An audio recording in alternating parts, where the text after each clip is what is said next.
Okay, good morning all. Right, we're now live. Lord Mayor's question time with Sadiq Khan will be the 26th. Yeah, 26th of February, 2026. We're a couple of minutes away now. Thank you everyone who watched Prime Minister's question time. There's a lot of shorts I put out late last night. It was very late due to the fact that YouTube wouldn't process the video. But there you go, there's another problem we have to deal with. I don't know why they keep doing this to me. But there you go. Hopefully we'll have some people in the chat today and we'll have some good interactions. We're just waiting for them to start now. Hopefully Susan Hall is on form and we will see what happens.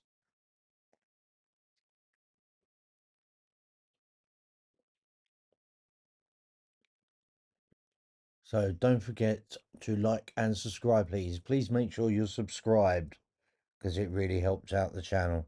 Yeah, I know a lot of, I do keep on at this because there's thousands of you that aren't subscribed that watch regular.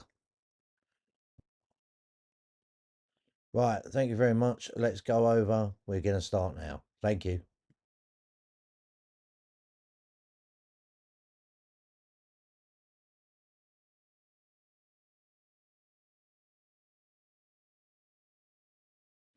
And just let me know in the chat how the audio is, please.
Audio will be there soon, mate. We're just waiting for them to start.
They're just getting set and they'll turn the microphones on any minute now.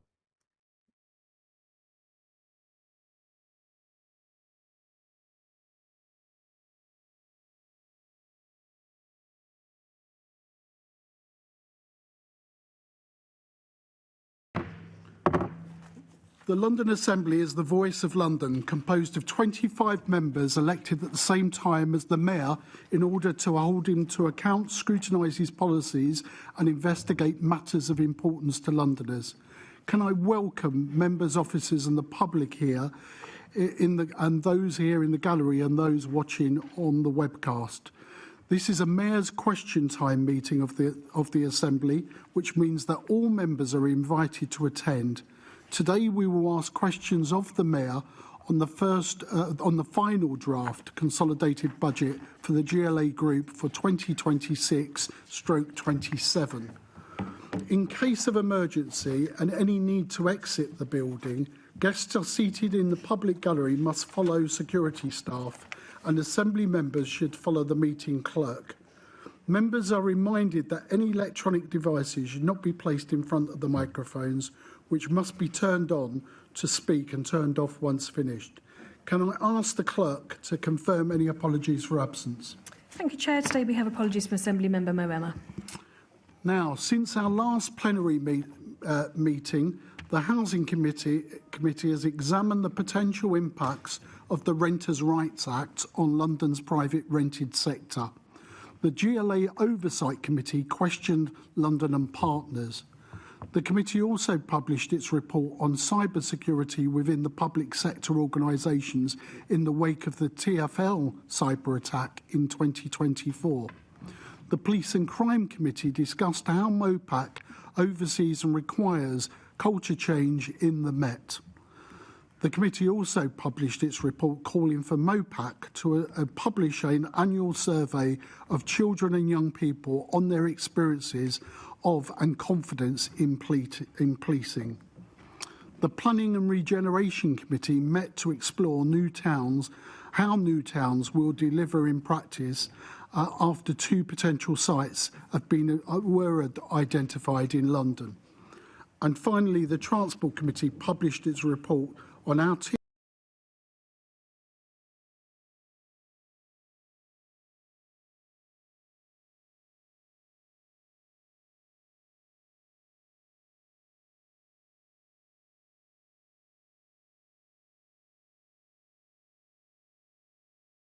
Right, we'll be back in a sec.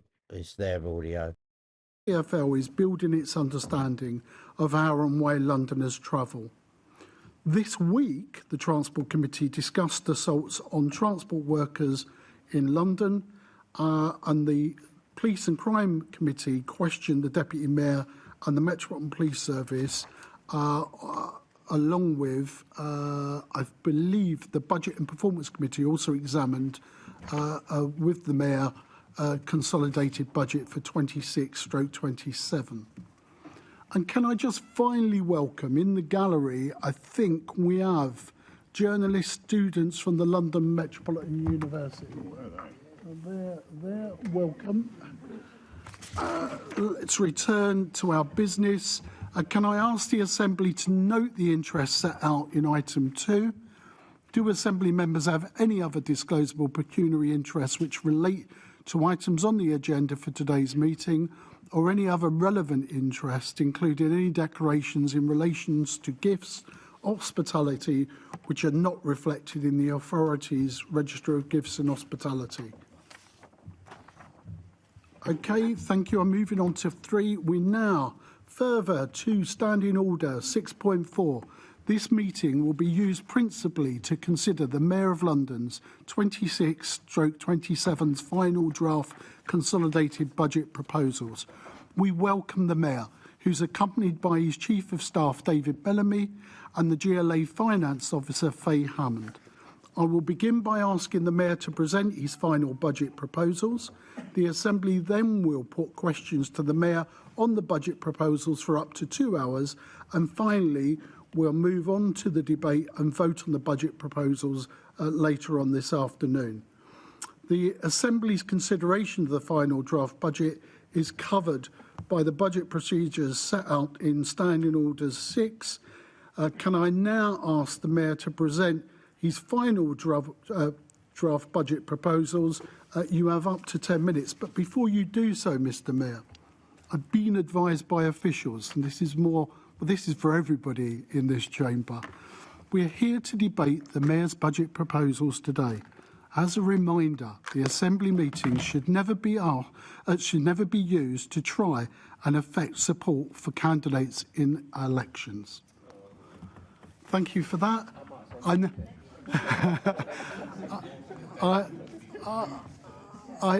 now ask the Mayor to address the Assembly.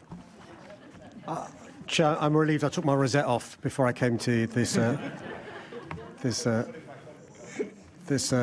meeting. Good morning. This budget will take me into my 10th year as Mayor, and I'm proud that it builds on a decade of decisions that are changing lives for the better. Despite huge challenges over the last decade, London is thriving today and is now a beacon of hope for what progressive politics can achieve. As we look ahead, there's clearly much more to do, which is why this budget sets out a bold and ambitious path to continue building a fairer, safer, greener and more prosperous London for everyone. Reducing crime and making our city safer remains my top priority as Mayor. And this budget delivers a record-breaking £1.26 billion of mayoral investment in policing and crime prevention measures. This is almost £100 million more than last year's budget from City Hall alone, and more than double, 122%, the policing budget from City Hall from when I first became Mayor in 2016. Our approach of being both tough on crime and tough on the causes of crime is clearly delivering real results. Last year, for example, the capital recorded the lowest number of homicides since records began, and the number of young people killed was the lowest this century. But I want us to go further, and we will. This budget sees an additional £4.5 million extra to crack down on phone theft, a new £2.4 million package of support for victims and survivors of child sexual exploitation, an additional £50 million to support vulnerable young Londoners to stay away from gangs and crime, and a further £29 million to continue tackling violence against women and girls in London. Another focus of this budget is on continuing to make our city fairer. This means providing a helping hand to Londoners to ensure everyone has the chance to reach their potential. Take free school meals. Every child in the capital deserves the best start in life, and our free school meals programme is ensuring that all state primary school children now have the energy and focus they need to succeed. Research shows that this programme has had a genuinely life-changing impact on many young Londoners. I'm proud this budget sets aside another £100 million to support the scheme over the next year. Without doubt, the new world of AI is going to impact Londoners. That's why I've created a new £20 million pot of funding to take forward recommendations from my new AI and Future of Work task force. This will help to embed AI skills in our workforce and equip Londoners with the tools they need to succeed in a fast-changing job market. This budget, like with all of mine over the past 10 years, has a major focus on tackling the housing crisis, not only to ensure investment in more of the social and affordable homes Londoners desperately need, but to ensure we can do more to reduce rough sleeping with an additional £8 million on top of the investment already announced to go towards helping young people off the streets. Chair, I'm looking forward to answering questions later on this morning, so I'll just express my thanks to the finance officers across the GLA group who've worked so hard throughout this process, and finish by saying this.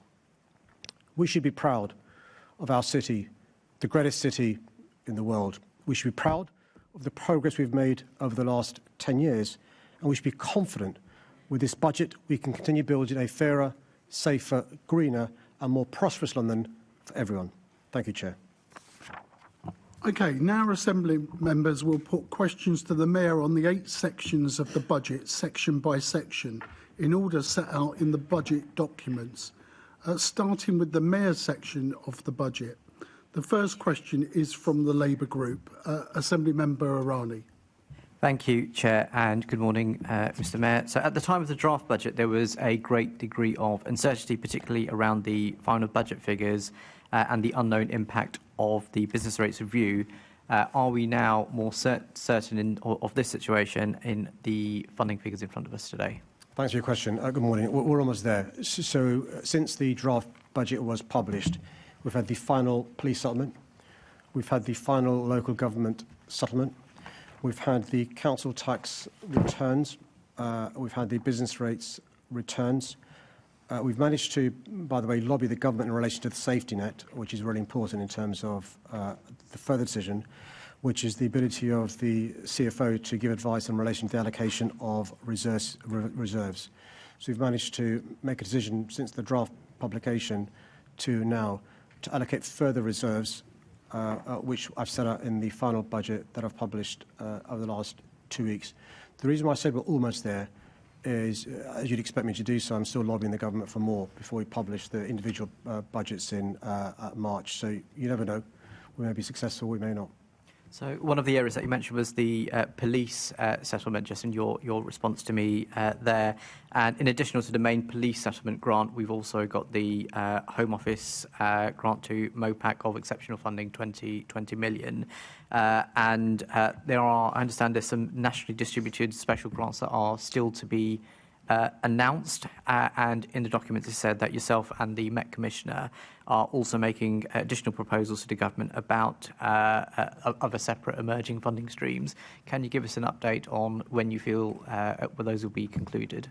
So we've managed to, in this budget from City Hall, allocate a record £1.26 billion to the Met Police Service.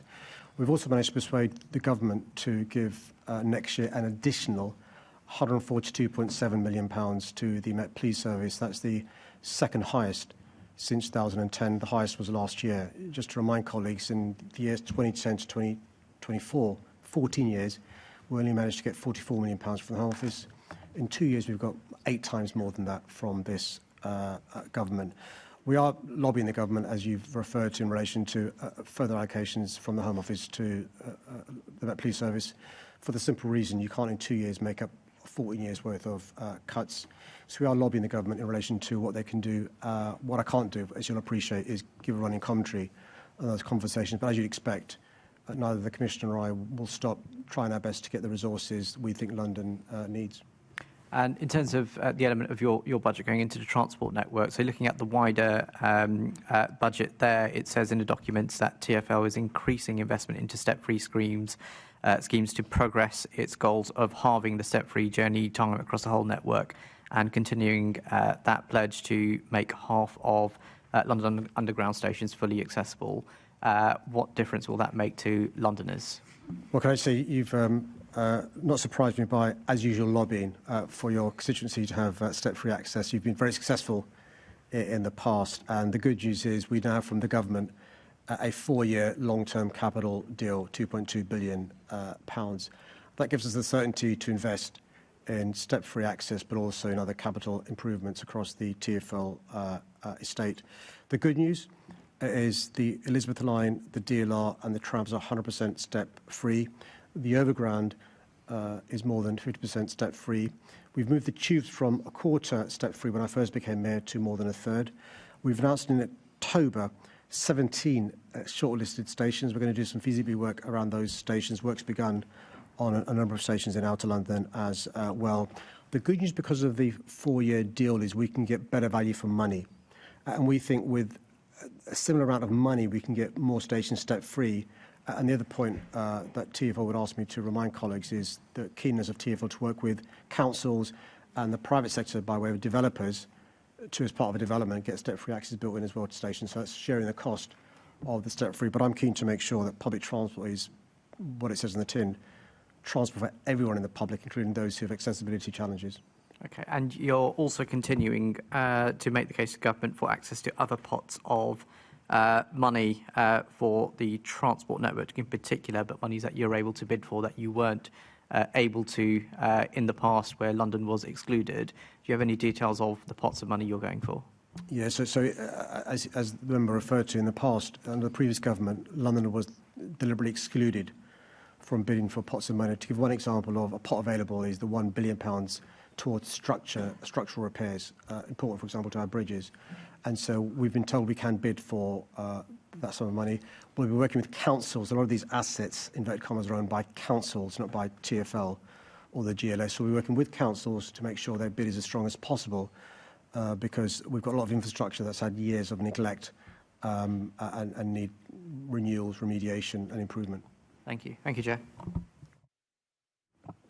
Assembly Member Lord Bailey. Thank you, Chair. Morning, Mr. Mayor. Happy Budget Day. That's something I'm trying to get going. Let's see if you could make us happy.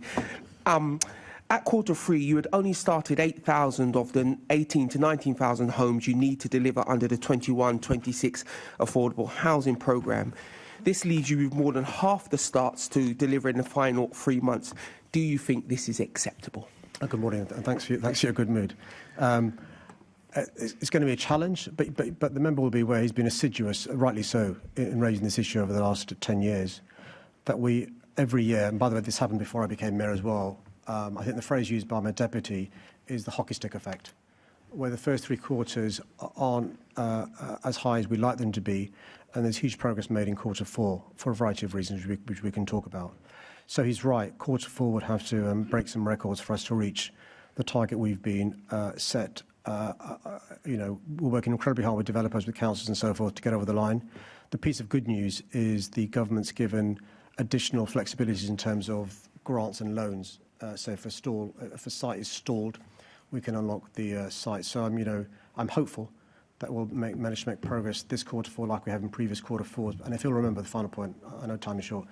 In previous years, we've been incredibly nervous at this stage, and developers and councils have come through in Q4, and we're hopeful they'll do so this year as well.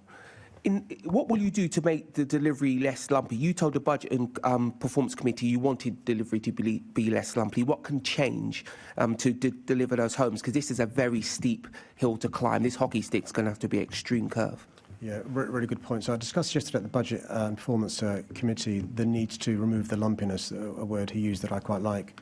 And so going forward, what the government's given us is a number of additional powers to avoid that happening. So we'll be having powers, what's called MDOs, Mineral Development Orders, additional powers to call in. The Building Safety Regulator has agreed to speed up decisions. He'll be aware that 96% of new homes in London are flats, which is, bear in mind, if you have more than 6 stories, second staircase, the challenge is there. The real change is going to be, I think, which will make a difference here, is the ability for us to have a City Hall Development Investment Fund, the £2 billion worth of grants/loans. He'll be aware that often, for example, a developer will come in with a scheme that's viable. They'll apply for the green light from the Building Safety Regulator. That will take a long time. The scheme becomes no longer viable. That site becomes stalled. So the allocation of grants and loans, in addition to speeding up with the BSR, means we're hoping we'll have the lumpiness in Q4 panic in terms of moving things around to make schemes start. And the other point to say, which I know he's raised a number of times in the past, is the first grant we had from the government in 2016 was just on starts. And that builds in a perverse incentive to start a development and not worry about a home and not worry about completing it. We've gone back to the government and said, listen, it doesn't really work for families who need housing desperately. And so we've also built into this an incentive. If you as a developer say you can complete by 29-30, we'll fast track and give you concessions in a number of areas. But also some of the monies you don't receive until you complete as well. So 2 other incentives to get people going, developers going. In the 26-36 programme, you don't have a cap on acquisitions. And unlike the current programme, it could be a temptation to just sort of try to buy your way out of this problem, which of course doesn't actually add to the overall housing stock. What cap do you think you might impose on yourself? Yeah, very good point again. So he'll be aware that the Council Housing Acquisition Programme has 2 different caps. One is 10%, one is 30%, whether it's a new build or an old build. I think one of the reasons at the moment for no cap is because there are quite a few private developers who may want to switch to affordable housing because of the market. The market's not as good as it could be. And so if you're a developer and you can't sell on the private market, it may make sense to you to switch that property to council or social housing. And so that switching, some use the word flipping, it's quite useful because you want families living in those homes rather than them sitting empty. So we are speaking to MHGLG and the sector to see what works. the challenge is because the grant is over 10 years, you wouldn't want rigidity over 10 years because the market may change in a year's time, 2 years' time. So we are speaking to experts, and his expertise is also valued in terms of what is the right time to put that cap in. Do we want a cap for the entire 10 years, or do we want some fluidity, bearing in mind the peaks and flows in terms of the housing market over a 10-year cycle? Thank you. Thank you, Chair. Assembly Member Clark. Thank you. Good morning. How does your budget support Londoners who are struggling with the cost of living? Thanks for the question. It's really important for us to recognise that we're still in the cost of living crisis. We can't pretend or wish it away.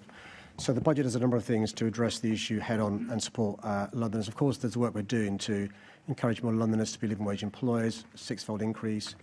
The living wage used to be less than £10 when I was mayor. It's now just shy of £15, which is very important. More good work standard employers, really important as well. The tangible things in the budget is every family with one child in a primary school is saving £500 per child because of our universal free school meals. You imagine if you've got 2-3 kids in the course of a year, that's £1,500, £2,000. The London Growth Plan is supporting employers to skill up their employees to get better skilled, better paid jobs within their place of work, and also supporting employers to create more jobs, really important.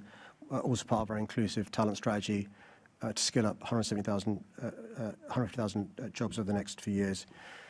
Homes built in London, if they're council or social housing, it means they're affordable for Londoners, really important. By the way, the Renters' Rights Act will make a big difference as well in stabilising rents in London.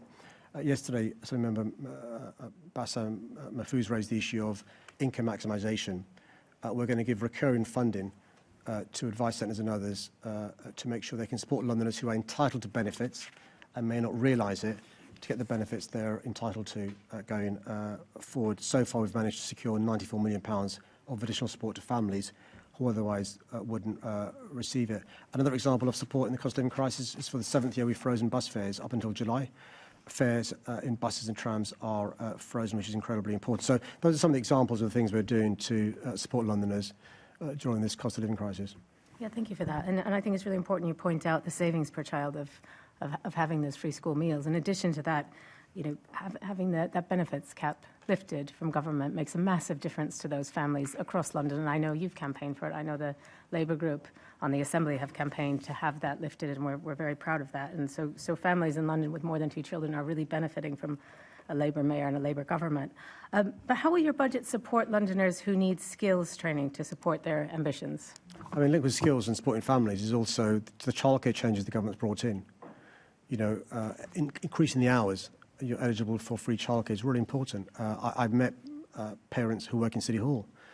It just completely transformed their ability to come to work, knowing they've got that additional childcare, and also means more money in the household income as well. But skills is really important. So I mentioned the London Growth Plan and our keenness to work with employers and businesses to have their businesses grow, for them to flourish and thrive. One of the things we've got to do is make sure we skill up Londoners to get the jobs created in London so they don't miss out. That'll lead to a sense of unfairness. That jobs are being created and they're not seeing the benefits. So the 3 big things we're doing is an inclusive talent strategy. We've set aside £147 million to invest in training up Londoners for the skills being created. We want inclusive growth. The second thing is the adult education budget. We're working with the government in terms, not just in terms of how we spend that money, but also DWP trailblazers to get people who into skill camps and so forth to get back into work. And the third big area, which I referred to in my opening, is, look, I think artificial intelligence will change London in ways we can't yet imagine. I'm told that half of the jobs in London will have some form of AI this year impacting their work. By 2030, 70% of jobs will be impacted. We've got to be ready for that. So the 3 big things we're doing is, one is setting up a task force to look at the future of work in London, bearing in mind AI. 2 is to provide free training for Londoners in AI. And the third thing, as I announced earlier, £20 million to carry out the recommendations that any task force may make, because we've got to make sure Londoners aren't done out of a job because of AI without the support to make the transition to a well-paid job they could get. Thank you so much. Thank you, Chair. Assembly Member Wilson. Thank you, Chair. Good morning, Mr Mayor. I'd like to pick up on questions from Lord Bailey, if I may. So looking particularly at the Affordable Housing Programme 2021 to 26. Now, as we've discussed, have a target of nearly 18,500 starts by March 2026, which is obviously not very far away, and that is itself a significant reduction of the original target of 35,000. Now, the Deputy Mayor told the Housing Committee in September that we will be able to achieve the new target range that's been set out, and just last month he told the Budget and Performance Committee that he fully anticipates meeting that target. So can we confirm that we are definitely on track to meet that? I think the word I used in answer to a question from Lord Bailey was hopeful, and we'll do whatever we can to reach the target. And I've set out in answer to Lord Bailey some of the things we're doing to meet that target. There are things inside our control. I've set out what they are. There are some things outside our control, in terms of construction inflation, skill shortages, building safety regulator, interest rates outside our control. So we'll do what we can within our control in terms of the micro things we can do, but also obviously hope that the macro situation changes as well. Hopeful sounds like quite a bit of watering down from we will be able and fully anticipates, which was a comment only a month ago. I mean, the numbers are quite challenging. We know you mentioned the hockey stick. I would argue that it's probably less of a hockey stick and more of a ski jump that we need, given that we're now in not just in the final quarter, with according to the figures presented to Budget and Performance Committee, by December last year, only seven, eight starts have been started, leaving over 10,500 to be completed in that final quarter. We're now in the final, or nearly in the final month. So again, hopeful seems much less hopeful than we will. So have we seen those spades in the ground in this last quarter? Can you tell us the sites that are being developed, and will you be able to, in a month's time, when we've reached the end of that programme, that quarter, will you be able to confirm whether or not that target has been met? So we've been there before, Chair, in terms of the understandable concern that members have in relation to us leaving quarter three, approaching quarter four, and concerns whether we'll meet those targets. And we've smashed records in the past, and so I'm hopeful we can do so again this year. I know some would wish us to be like Eddie the Eagle.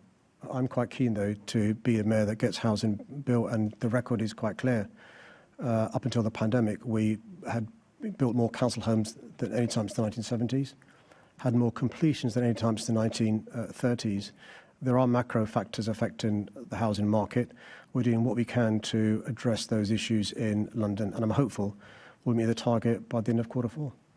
Those macro factors haven't changed since January, though, is the point I've made. But if we don't meet those targets, just curious to understand what the consequence would be. Do we lose that money? So is there a consequence for that? Also, given that the Deputy Mayor has staked his reputation on this, will there be consequences for him if the target isn't met? Well, I'm not somebody who talks in hypotheticals, so let's wait and see and cross that bridge when it comes to it. Thank you. And if I may ask another question, a more general question. So I fully appreciate and acknowledge that no party has a monopoly on good ideas, no party has a monopoly on bad ideas either. And at times I've voted in this chamber with all different groups on different matters. We've got some budget amendments this afternoon, which I'm sure you'll be eagerly waiting to see what they are. Last year, you told this Assembly that, as a general rule, I never encourage anyone to work with reform. Would you consider changing that advice for this year? Chair, we're in danger of trespassing into your injunction. I'm somebody who believes in unity, not division, and I'm hoping the voters of Denton and Gorton choose unity rather than division. Thank you, Mr. Mayor. We will see what colleagues decide later on this afternoon. But in a few weeks' time, you may also have some Reform Council leaders to work with. So hopefully, I don't know whether they'll be looking forward to that more than you will, but we'll see. Can I say, the member is a really important point. Of course, I work with Reform Council leaders. As the mayor, my job is to be the mayor for all Londoners, and I've tried really hard, on a serious note, over the last 10 years, to work with councillors of all political parties. And if I'm talking about hypotheticals, and I don't like to do so, but he's raised a really important issue, and it's a point of principle here that I feel really passionate about. If Reform Councils are elected, of course I'll work with them. One of the jobs of a leader is to work with leaders of other parties when it's in the public interest to do so, and leader of a council, whether he or she is Reform, Conservative, Labour, Lib Dem or Green, should hear from me loud and clear. I'll be working with them where I can. That's great. Thank you. That's something we can agree on. Back to the chair. Thank you. Assembly Member Mahfouz. Ramadan Mubarak, Sadiq, and also welcome to you all. Maybe we'll go back to getting a dent on the budget discussions that we have this morning. So, as we know, London is a national and... That was bad. Come on, guys. I don't get paid enough to do better jokes I than think that. he's using your joke writer, I think. So, Mr. Mayor, London is a national and international powerhouse. How will your budget support further growth for our capital city?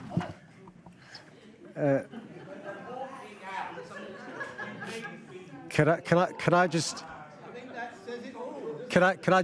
just say, Chair, nobody has a monopoly on bad jokes. Okay, let's get back to focusing on the question. Okay, I was distracted. No, thank you for the question. Look, it's a really important question, and we've got to recognise we've got a responsibility as a capital city. As the capital city, to make sure we have inward investment to our country through London. And that's what us being an international economic powerhouse means. And I take that responsibility very seriously. We've also got an agglomeration of sectors in London. It's not just financial services, professional services. We've got life sciences, tech, culture, and so forth. And so it's really important to not be complacent in us being the great city, but to always make progress and move forward. I think any city or business or football team that stands still goes backwards. We've got to move forward. So we're investing in this budget in us maintaining our reputation as a global powerhouse. So we've set aside £20 million for major events, really important in terms of attracting talent to London. We know one of the reasons why businesses choose London rather than other cities is because of the attractions there are in our city. We've set aside more than I think we've set aside £8.3 million for investment and tourism, really important. People often come here for a holiday and enjoy it so much they want to invest here, or they've travelled here previously or studied here. We've got to recognise that. I also recognise that we want to be leading the way when it comes to emerging sectors, AI being a good example. We can't afford to be left behind or be perceived as a Luddite global city, so we're investing £20 million to train up Londoners in AI as well. There are other things we're doing as well that I said in my draft budget, but I'm more than happy to talk to those if the members have any questions. Thank you, Mr. Mayor. And we've spoken many times before about the introduction of an overnight stay levy within London and, of course, across the country. As a number one international city destination, yet again, London is the place to come to. You've talked about the £8.3 million that you're allocating towards improving tourism. How can we make sure that London maintains its top spot across the globe, whilst people, maybe even around this table, try and talk us down? Well, I mean, I was, TripAdvisor, not just you and me, reckon we are the leading tourist destination in the world. I had the privilege yesterday of going to Tate Modern and seeing the new exhibition from Tracy Emin. That's just one reason for people to come to London. We've got some of the best cultural museums, galleries in the world in London. Sporting events really important to our city, whether it's cricket, boxing, or the huge events taking place this year in London, the women's T20 and so forth. So we can't stand still because other cities are trying to compete in that same area as well. On a number of metrics, we're either number one in Europe or number one in the world. But one of the things when you get to the top is you've got to stay at the top. I'm determined to make sure we stay at the top because, yes, of course, we collaborate and work with other cities, but I also recognise that they see us as a competition and aspire to be like London as well. So we're going to be carrying sport in the culture of the arts, carrying sport in businesses, young people, to make sure all Londoners benefit in this being an economic powerhouse. Really positive to hear, Mr. Mayor. And just on that point about supporting young people who are obviously struggling to get into work at the moment, and small business growth, small businesses being the heart of growth within our great city, how will your budget make sure that we're supporting those two groups? Well, it's really important to recognise the challenges small businesses face. The cost of doing business, over the last 10 years has been going up and up and up, particularly since 2016. So a number of things in this budget to support small businesses, supporting them in terms of the work London and Partners are doing with Grow Local and Grow Global, really important. So Grow London, a one-stop shop for a small business to get support, expertise, so forth. If you want to scale up your support with an accelerator, we can give that support as well. If you need help skilling up your workers, we can help there as well. A big challenge, by the way, nearly every SME will face is AI. It can be a huge opportunity. It can lead to increased productivity. It can also be competition if you don't recognise the benefits of AI as well. So we're trying to make sure we support small businesses, but also things like we need more housing, we need to support public transport, all those sorts of things help small businesses as well. Assembly Member Polanski. Thank you very much. The last conversation we had about climate budgeting, you talked quite rightly about how the cost of inaction is a lot more expensive than the cost of action. But there's a £3 million retrofit projects in the climate budget that could be ready for immediate investment in the unfunded tables. You could have used business rates for that. So when will the cost of action become more important than the cost of inaction? So the examples of the cost of action, I'm not aware of the particular thing. I'm more than happy to look into that afterwards, by the way. The examples of cost of action is the money we're investing in the Green Finance Fund, in the Warmer Homes London Fund, in community energy, in the Green Routes Fund. We're criticised by some on the Assembly for investing so much on those areas, but I believe we've got to do so. That's the costs of action. We're also, by the way, lobbying the government for some further support towards public decarbonisation, and the additional funds announced recently by Ed Miliband as part of the national pot, where we're bidding for that as well. And would you be able to write to me about these specific ones? Obviously, my office can let you know exactly which ones. Chair, I'd be really keen to do so. Perfect. And then finally, I don't know if you saw Tom Edwards had a report on the BBC around food waste. They showed lots of councils aren't even giving the information about whether they're collecting food waste or not. Read London, I don't know if they have the information or the Deputy Mayor has the information, but it feels like the very first thing we need to start with is some information before we work out how we can better collect food waste. So, I mean, this has been a challenge over the last 10 years. I mean, every borough, most boroughs have different, policies. That's one of the joys of local democracy. I suspect once we have the May the 7 elections out of the way, we'll have a chance to have proper conversations with all the councils about this going forward, because it is a challenge. The Deputy Mayor's worked incredibly hard to try and get, convene the various councils forward, and Member Cooper has been an ally over the last 10 years in this area as well. I think over the next few weeks it may be difficult, but we'll make sure we, make real progress from May onwards. It is an issue that's got to be addressed. And can I check my assumption that Read London have a big part to play in that? We work with a number of colleagues across and organisations across London who've been really good, but are also frustrated by the differences from borough to borough, which is it's really difficult if you move. And in London, because of our transient nature of our population, they move quite often from borough A to borough B to borough C in the course of a couple of years, and it's very difficult. Add to that number of flats. There are challenges, but they're not insurmountable, I don't think. You can look at other cities. They managed to do it across the globe, and I think we've got to work better with the councils to do that. And that means that, the councils also working with us, but we're really keen to work with them. Thank you. Thank you very much, Chair. Assembly Member Small Edwards. Thank you very much, Chair, and good morning, Mr. Mayor. Mr. Mayor, for me, the housing crisis is the biggest issue we face. So how is your budget helping to address London's housing crisis? I agree with you. I think it's the number one challenge facing our city. It's a consequence of supply not meeting demand for decades. It's also a consequence of people wanting to come to this great city.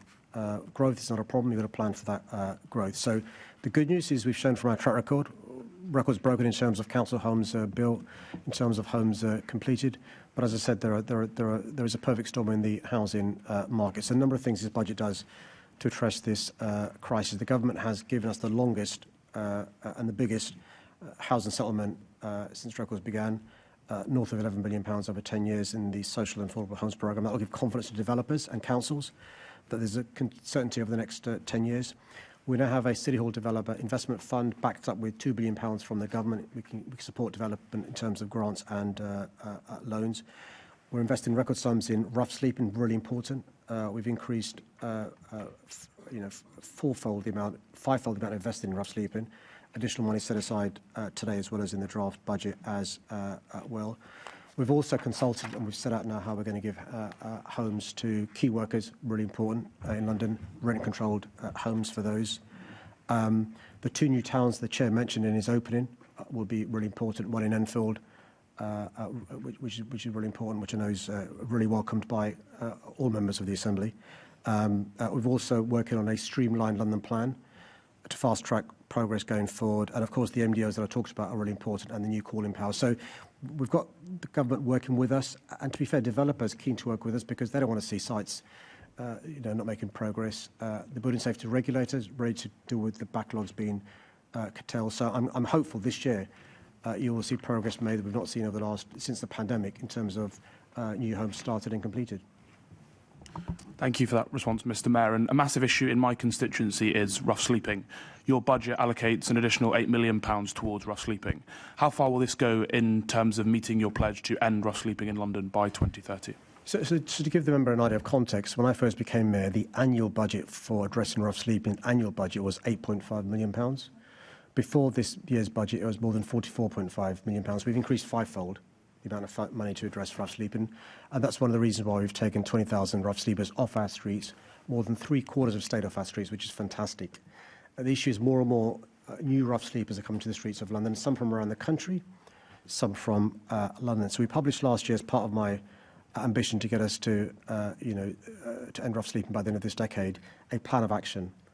And so this additional £8 million I've announced today, which is on top of the investment I announced in the draft plan, will help us meet that objective, carry through some of the things in the new plan of action, target this funding, and I'm really keen to do with the issue of prevention.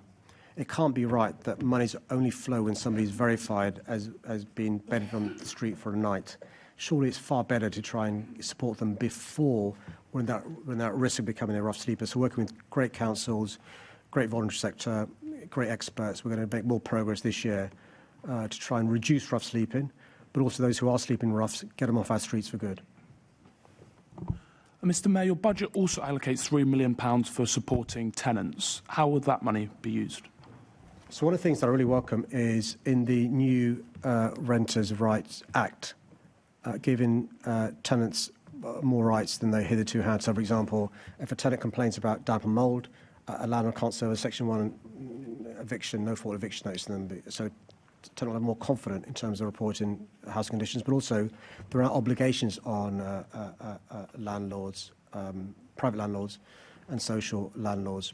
One of the things we've seen in the past is, for example, damp and mould sensors, which automates if a home's got damp and mould, which means that council knows or a landlord knows there's an issue and action can be taken. And you know the consequences of damp and mould from the awful case of Awab Hassan in Rochdale. So we're looking at issues like that. Can we scale up the issue of damp and mould sensors? What can we do to help tenants in terms of them using the rights they've got under the new Renters' Rights Act, but also to improve the condition of housing they're living in? Thank you, Mr. Mayor. And finally, you mentioned in your initial answer the large increase that the government have provided in terms of affordable homes funding and the length of that funding. Do you think that will help address one of the issues we're facing in terms of a slowdown of housing starts? Well, it's really important to give certainty to this market, and this market's been on a roller coaster over the last 10 years, the housing market. And I appreciate the counter-cyclical nature of housing, but we need some calm. But also, if you've got to encourage somebody to train or retrain to be a builder, they're not unreasonable to know there's work going forward. And so that twinned with the fact that we know councils and registered social landlords have got real financial problems, providing the certainty in relation to rent convergence, in relation to the rent cap, in relation to a 10-year, £11.7 billion package of support is really important. And so we welcome that, not just in terms of the reasons I've set out, but also it means that we can plan in terms of avoiding the lumpiness that's been mentioned in the past. We can have some certainty going forward in terms of the new homes being built. And what I really welcome about the monies the government's allocate to London is they're quite clear. They want this money to be used for affordable and council homes, which is really important. Thank you very much, Mr. Mayor. Thank you, Chair. Assembly Member Bakari. Thank you. Mr. Mayor, you chose not to reinvest savings from the government's extension of free school meals into helping councils address holiday hunger or wider child poverty pressures. Do you genuinely believe those pressures are already fully covered? And if so, on what evidence from councils? Sutton Council, for example, are having to find money from their own budget. They've seen the gap. They just don't want to see any child go hungry in the holidays.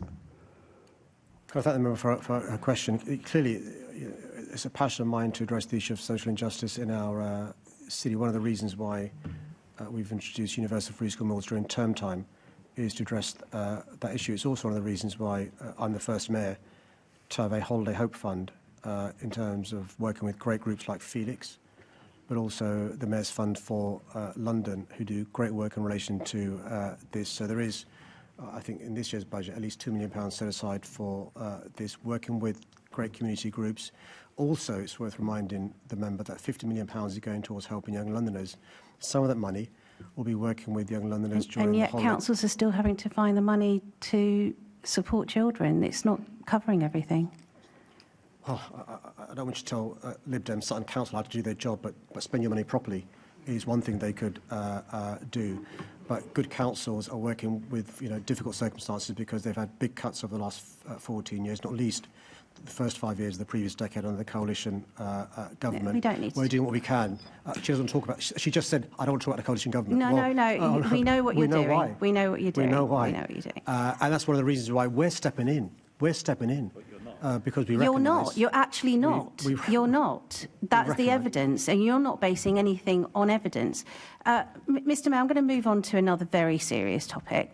It is Ramadan, and it's one of the holiest months. And during this month, we've seen a horrific incident at Manchester Central Mosque. Are you confident that your support for the security of mosques here in London is adequate? And do you think it's really now time to seriously consider making sure there's explicit Islamophobia training across the GLA? Well, in terms of the budget, I can talk about what we're doing in terms of this area, but I can talk generally if the chair, if you allow me to. I'm happy. I mean, your hands. Thank you. So I take the issue of not just London being the greatest city in the world to live in, but also a city where everyone is not just tolerated, but respected, embraced, and celebrated. I'm criticised for doing so, by the way, by some of this assembly and for investing in some of the things that we invest in, like loved and wanted.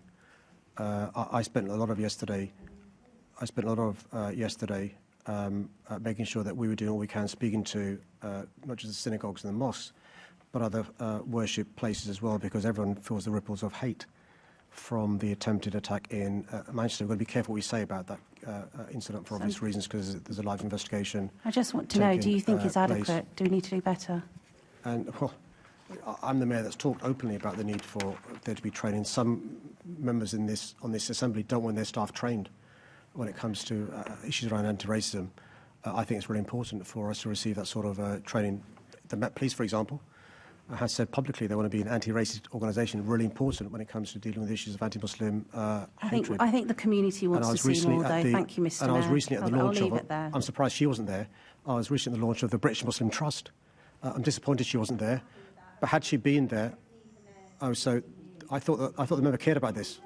I thought she cared about this. She clearly doesn't. Okay. Let's move on. Assembly Member Cooper. Thank you, Chair. Good morning, Mr. Mayor. I think we know that the climate is massively changing. We've seen changes in weather patterns, droughts and floods and fires around the world. The last year, 2025, as you know, was the hottest ever recorded in the UK. And quite rightly, in the context of these changes, you commissioned the London Climate Resilience Review led by Emma Howard-Boyd, and it came up with a series of recommendations which you've accepted. Some of them around flooding issues and how to ameliorate floods, but also a lot around managing heat risk. And obviously that is becoming more and more of an issue because of these very hot conditions that we face. And I just wondered if you could set out how the budget will be addressing heat risk in this great city of ours, because obviously the urban heat island effect becomes more significant the larger the city involved. Yeah, thank you for being assiduous on this issue over the last 10 years. So before I get to the budget point, we're also just worth reminding the member, we're making sure we do work with colleagues across the globe who've got expertise because of their geography with the C40 Cool Cities Accelerator Scheme, which is really important that we learn what we can from other cities as well, who, for obvious reasons, have these challenges. And that helps, for example, she'll be aware because she's planted some of these. When it comes to the 620,000 trees we've planted, making sure they're the right sorts of trees when it comes to shading is really important. Don't just plant the trees we've always planted. Think about what sort of trees will help us in terms of shading when it comes to resilience and adaptation. So she'll be pleased to know we're working on a heat risk plan for our city. She'll also be pleased to know that the civil service language used in my briefing is it'll be launched later this year. I'll try. Any clues about what that means in ordinary language? I do. If they're watching this, I do love them. I will make sure she's told offline what that means in terms of launch this year. It's quite a wide, group. So we'll make progress there, which is incredibly important. Just to let her know, in terms of the work we're doing around heat, the Chief of Staff spent some time at Operation Helios, and so we're also learning the lessons in relation to how we work with the blue light services. To become more climate resilient, what we can do in terms of the new streamline London plan, the new homes we're building. Can we, for example, future-proof this issue of, let's be frank, 4 of the 5 hottest years have been in the last 5 years. There's only one direction of travel when it comes to the temperature in our city, and we can guess which way that is. So what can we do in the new homes we're developing to make sure they mitigate heat going up, but also keep heating in the wintertime as well, which is really important. Yeah, both the Deputy Mayor and I were at Kew Gardens on Tuesday morning, and obviously they've been doing a huge amount of work in this area, and it's very heartening to see that City Hall is working so closely with them. I just wondered if we could come back to the clean and healthy rivers. I see that your latest iteration of the budget is allocating a further £5 million towards improving London's waterways, and obviously that green-blue element, you just talked about the green element with the trees, the blue element with the waterways. How will that funding support your pledge to turbocharge restoring nature as well as addressing heat risk? Both the member and I are lucky enough to live in the part of London that we do. So we see the joys of the River Wandle and the River Graveney, which in the past haven't been their finest. And so there's a number of issues in relation to our waterways and riverways. We have 41 rivers and tributaries in London, not just the River Thames. Not only are they not as clean as they should be, but also access to them is not as good as it should be. And I think there's an issue of social justice, because if you think about the pandemic, one of the things we all really missed between March and June in particular of 2020 was our inability to access nature. And if you've not got a garden or you live in a flat, the ability to walk by the river or on grass is quite important. And so one of the things we're keen to do is not just to clean up our rivers, but to improve walkways in and around our rivers, but also where it's safe to do so, to swim in our rivers as well, as happened in the past. And so that's some of the reasons we've set aside this additional money. I think it's really important to be confident. Just like we've cleaned up the air in our city in record time, I think we can clean up our waterways in our city in record time as well. Thank you very much, Mr. Rowe. I look forward to seeing how that money is spent. Thank you, Chair. Assembly Member Desai. Thank you, Chair. Good morning, Mr. Mayor. Mr. Mayor, you're on record talking about London moving east. How do the different components of your budget support economic growth across East London? Well, thanks, Chair. Just remind my friend and colleague that we have actually moved east, literally, in London terms of moving keeping that pledge and that promise. The Royal Docks, for example, will see further investment going forward. We are working incredibly hard with the great team at the City London Corporation to try and bring Smithfield and Billingsgate markets to the docks. And he's been a keen supporter of this, and he's been very supportive in relation to this. He'll also be as excited as I am by the further progress we're making on the East Bank, on the Queen Elizabeth Park. There's some good news coming in terms of the V&A. The storehouse is amazing. There's even more good news coming with the V&A, and also with the BBC this year as well. There's also some really good news in relation to the work we're doing on the Thames Estuary production corridor, and he will know because he was the one that briefed me about it. Eastbrook Studios and the private investment there as well in Barking and Dagenham is really important. And the final two things to say, which is really exciting in terms of economic growth in this part of London, is it was recently announced that JP Morgan Chase will have the massive new headquarters at Canary Wharf, and of course Visa are moving there as well. And the final thing to say is Opportunity London, which is a great piece of work done by London Partners and our great councils and Business London and other partners, have produced a prospectus and of great sites for people to invest in. And a number of those opportunities are in the east of London as well. A very different East London to the one I moved to in 1982. So, Mr. Mayor, what will be the impact of your budget on housing development in East London? It's a really important question. So a number of things will help housing development in London. I'll come to housing in a second, but transport infrastructure is really important. For centuries, this part of our city has been neglected in terms of public transport, roads, infrastructure. One of the upsides of the Olympics was regeneration to a park. So the fact that we've got the green light for the DLR extension will be transformative. There'll be stations at Beckton Riverside and Thamesmead. He'll know the difference new trains on the DLR will make as well. The two big areas which he will see a difference in terms of housing in the east of London is, I mentioned the £11.7 billion in affordable and social homes programme. Clearly, there's a need for that in this part of London. There are also, I'm afraid, in this part of London, some housing developments that have stalled.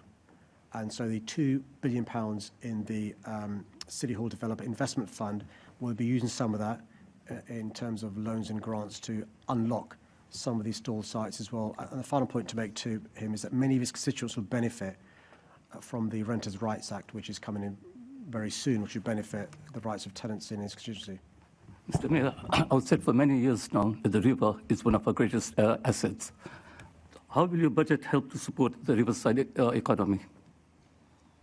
It's also one of our untapped assets in terms of the river. So I've mentioned in answer to Senator Cooper's question, cleaning up the river. He and I both went to the electric boat that goes from one side of the other. We've also got to think about the river in terms of creative sector. The Thames Estuary creative corridor is really important. Eastbrook Studios, of course, in Barking and Dagenham.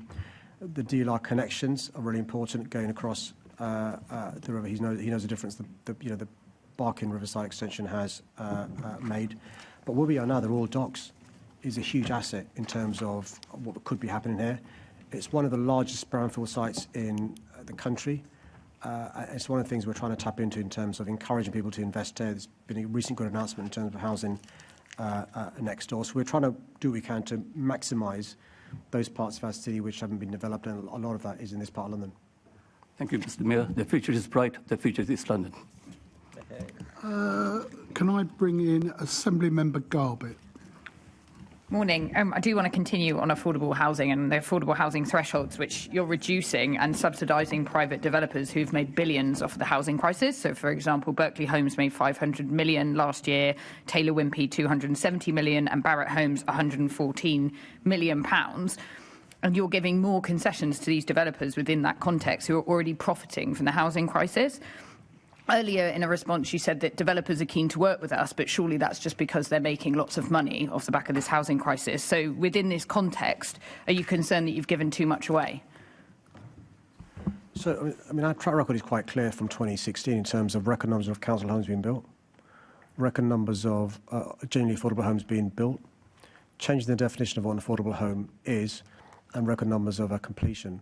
We can't run away from the fact that we've got a perfect housing storm.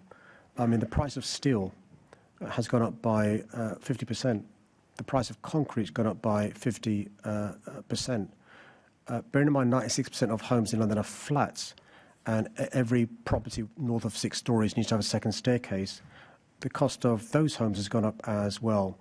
So when developers, including councils, are saying a scheme that was previously viable is now not viable, the evidence is clear from our own experts. We've got viability experts that they're correct. They're not viable. But I think I'm testing, not the context. I don't think I'm challenging the context. I'm more testing the fact that private developers are still making huge amounts of profit whilst crying that it's not viable to deliver those affordable homes.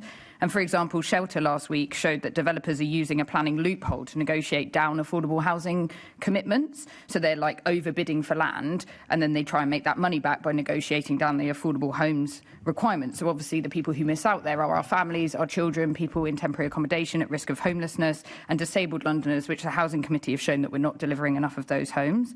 So it just feels like, despite that context, the developers are still the ones calling the shots and making the profits. So, I mean, the evidence is quite clear in relation to what we've tried to do with working with councils in terms of local plans, is to, by using local plans, you reduce the value of the land in terms of when you purchase the land, it's buyer beware. You know there's an expectation from the council in the local plan there'll be X percentage of affordable homes there. So that can't be used as an excuse in terms of inflating the cost of a piece of land that you're going to buy when it comes to viability. The cost of land in London is more expensive than other parts of the country. And that's one of the reasons why we've had a fast-track approach to speed up development. If a developer is willing to go to the threshold of 35%, what we're doing for a short-term emergency measure is to give concessions to developers with huge strings attached in terms of when they start, when they complete, what the quality is, what the design is, because the start factors, I've got league tables of every council going back the last 3 years. We aren't building enough homes, and we've got to unlock this. I'm just concerned that it's the developer profits that never get spoken about, and it's all the other things that get lost. But I'll leave it there. Thank you, Chair. Okay, so I need to go on the clock. I'm asking the next question, and the question from me is, whilst you have no direct responsibility for health and care services in London, you do have a duty to publish a health inequalities strategy. So how will your budget support your role in tackling London's health inequalities? Yes, a really important point. And actually, when you look at health inequalities, it's not just the obvious, doctors and medicine. It's also other issues to do with housing, to do with nutrition, to do with safety and other areas as well. So we're doing a number of things in terms of the issue the member refers to. So yes, of course, having a nutritious meal in your primary school is really important. Having a nutritious breakfast is really important. And we're supporting, families with that. We're going to carry on funding Thrive London, incredibly important to mental ill health. We've done some really good work in schools as well. The chair will know from personal experience the importance of having a healthy heart. I'm afraid 1 in 4 deaths of people in London is to do with heart attacks, strokes, and other kinds of cardiovascular disease. So we're working to support both Million Hearts and Minds campaigns to increase the number of defibrillators available across our great city. And the London Ambulance Service has been fantastic. I mean, LAS have worked with us to fund 200 new life-saving defibs across 85 neighbourhoods. We're going to carry on making sure there's a defibrillator within proximity to most communities in case somebody, God forbid, has a heart issue. And the final thing to say, I mentioned this earlier on, is don't underestimate the difference the Renters' Right Act could have in terms of quality of accommodation. Damp and mould is a big driver of ill health, as is overcrowded accommodation. So our support in one part of our budget will support the issue of health, which is why we've got a health in all our policy strategy, because it should run for everything we do.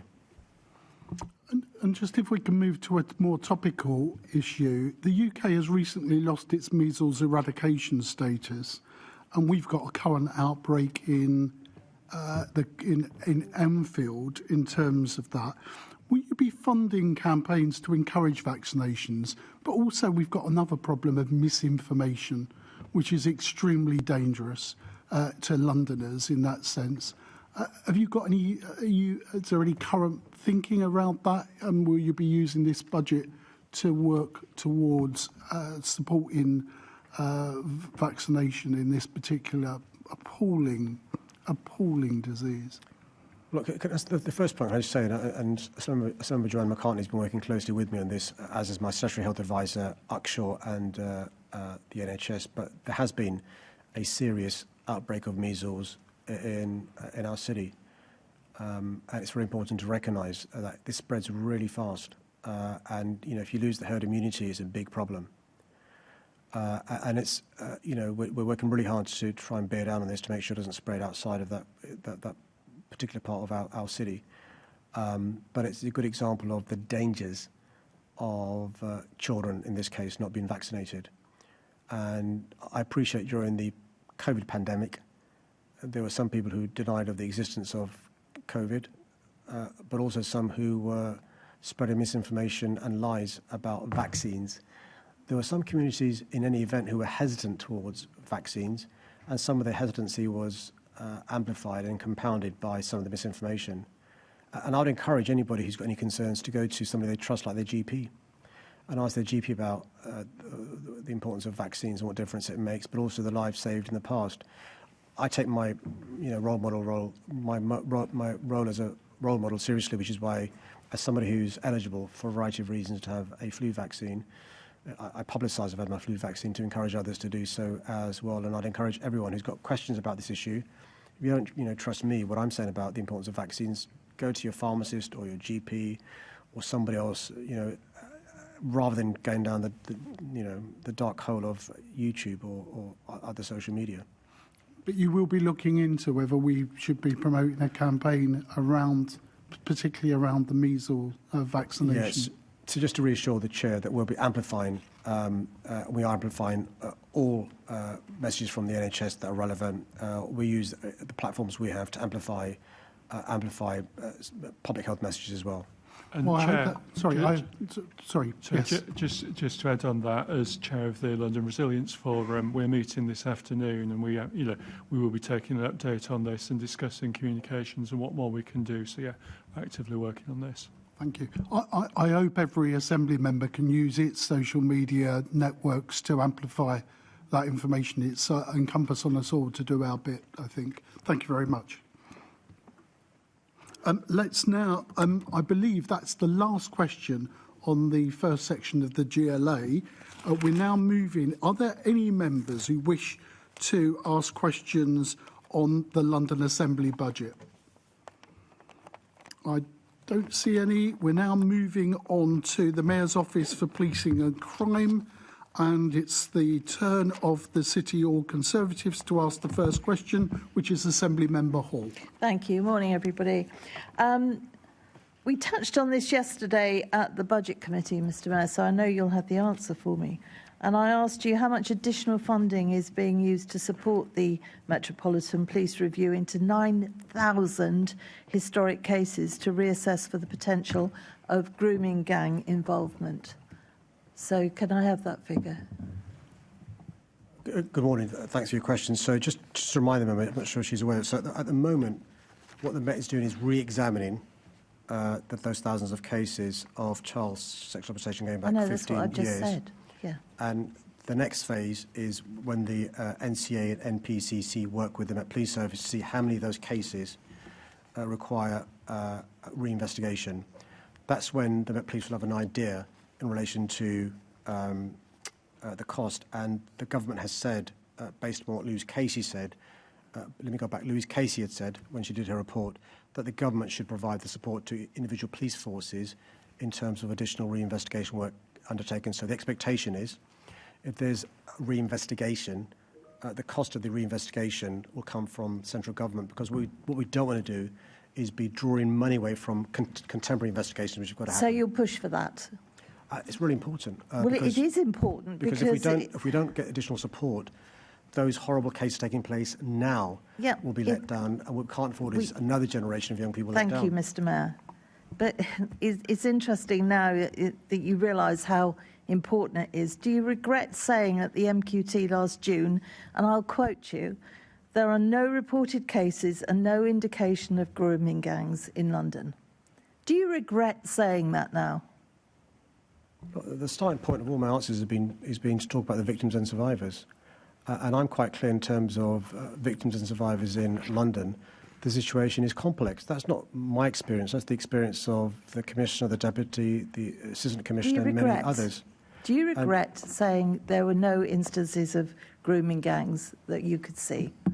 Bearing in mind, that was June, and I actually asked you about grooming gangs, or rape gangs, as I will call them, in January. It's because I take this issue so seriously that in 2023, not in June last year, I personally asked Her Majesty's Inspector, as it was then, to look into child protection in the Met Police Service, and we've acted on all the recommendations, which is why there's been a threefold increase in cases solved. It's because of my concern about this issue. We have now a Right, you know we're on the child-first clock. approach. I would think if you were that concerned, you wouldn't have pretended last January that you didn't know what I was talking about. But we'll go on. You've previously said that MOPAC had included an expectation of additional funding because they and you are incredibly ambitious, I'm quoting, but they were wrong twice. They got it wrong between November and January, and then they got the figures wrong between January and February. Now, I'm assuming they did speak to the Home Office in between. So if they did, you know, who's wrong here? Did they speak to the Home Office and get the wrong information? Or did your government give them the wrong information? So which figure does the member mean? The figures, if you look at the budget, which I'm sure you have done, the figures that they were estimating that you were going to get were very, very wrong in all those occasions. So MOPAC has got it wrong. Well, I think, Chair, this is a really good example of the different approaches, neither of which are wrong, of financial advice. So my CFO and the GLA has been criticised at the office of for being too prudent when it comes to the draft budget being published and the final budget and not allocating reserves. And she was confident to do so. The question was, did they talk to the Home Office? No, MOPAC's been criticised for being ambitious in relation Can to you just answer the question? What is it with Labour politicians that none of you ever seem to want to answer a question? Are you hiding something, or do you hold us all in so much contempt that you've no intention of answering? You answer Labour because probably the Mayor's office have written the questions for them. But when it comes to the rest of us, you do not answer properly. And now you're relying on David to give you answers. And you can rely on him, he gets it right. Unfortunately, MOPAC haven't. You often don't. So can you just answer yes or no? Did they speak to the Home Office before they put those figures in? Yes or no? And so now MOPAC's been criticised for being ambitious in the estimates in terms I'm out of what we can receive Chair, can you take it back? He never answers a damn question and we're all fed up with it.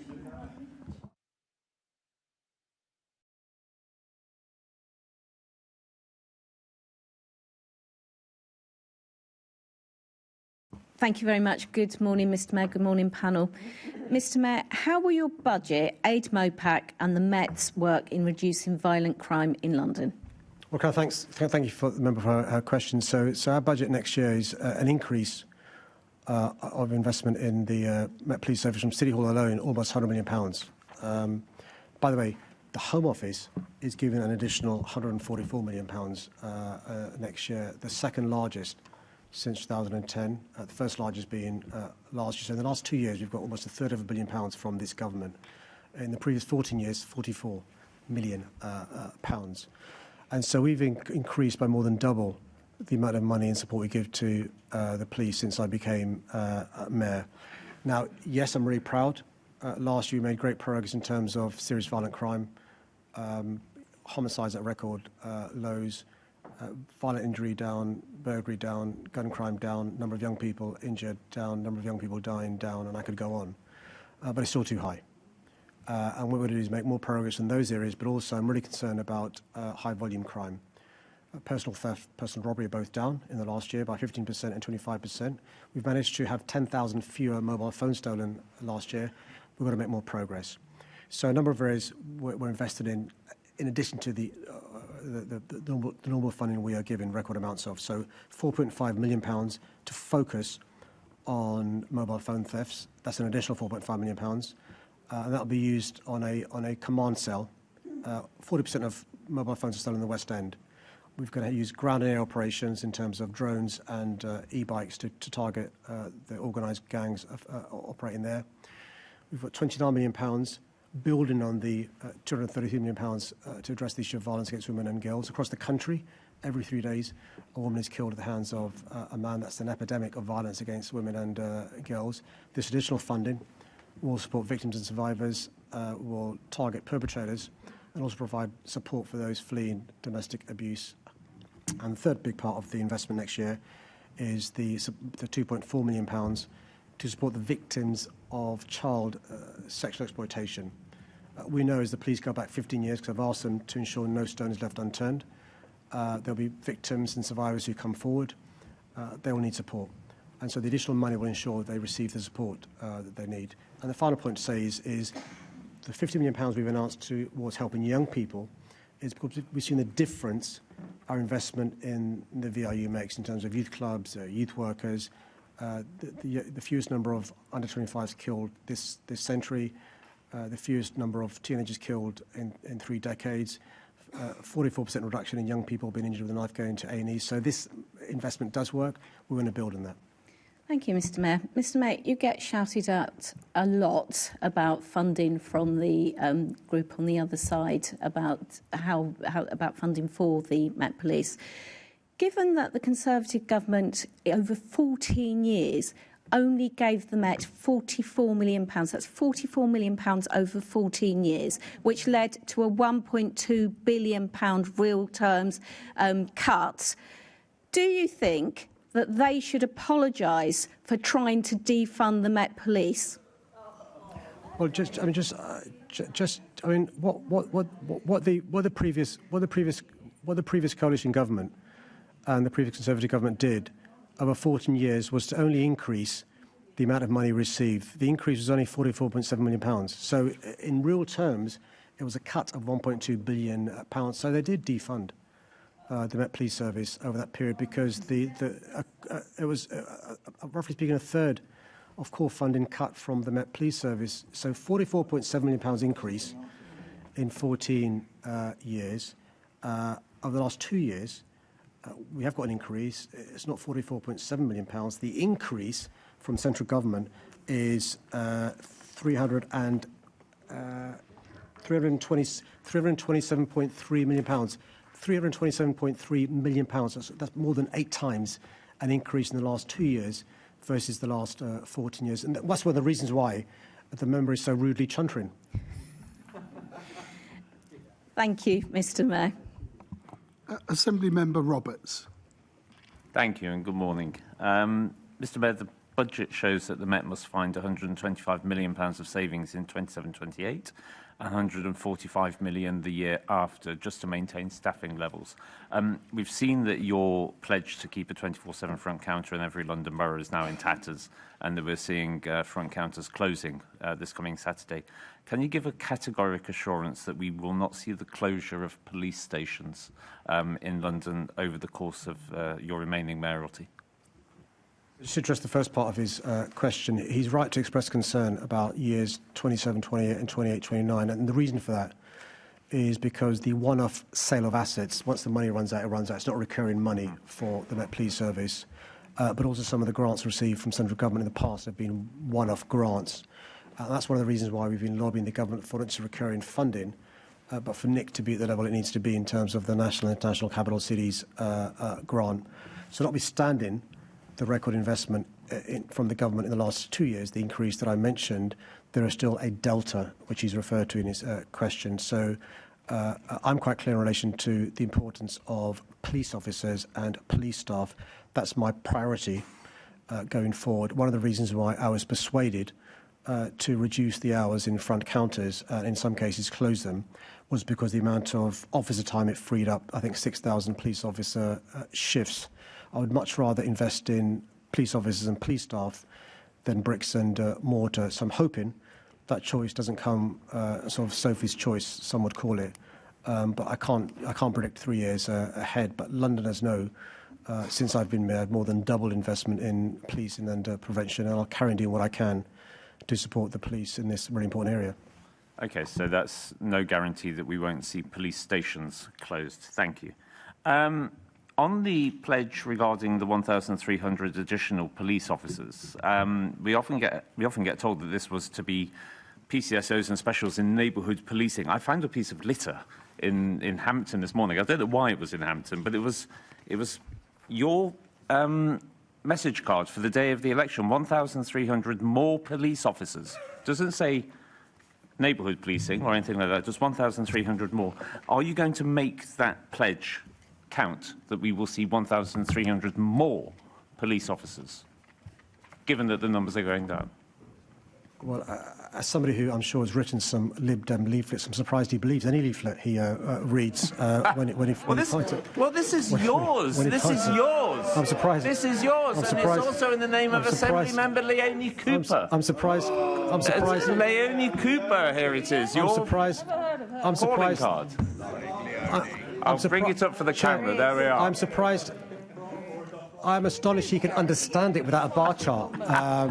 But maybe there could be a bar chart. There is a bar chart, Mr. Mayor, on the front. So let me. Tories would cancel free meals under a Tory mayor. Your TfL fares would go up. Let me. They used to be in bed together once. This coalition. No,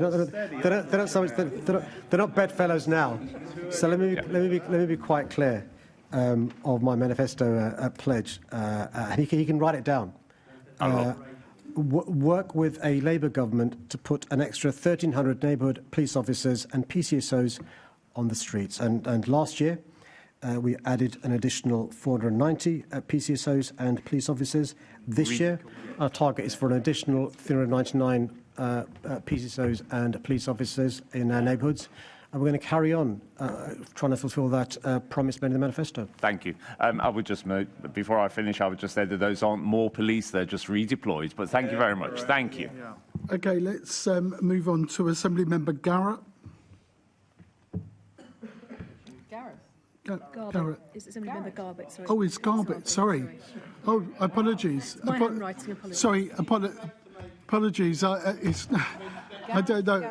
Apologies. It's Assembly Member Garbutt. I couldn't read my writing. That's all right. Thank you. So at the last budget meeting, you said you'd write to me regarding the point I raised about 763,000, so almost over £750,000 being spent on the operated initiated facial recognition that the Met says on its website that it doesn't use. So you haven't written to me yet, and I just wondered if you had an update or any more information on it.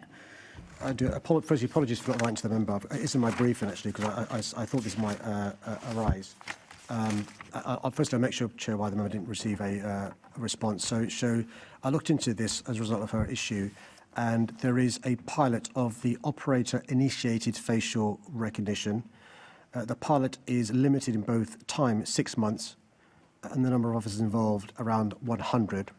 And it's simply to give the Met an opportunity to test and evaluate the capability.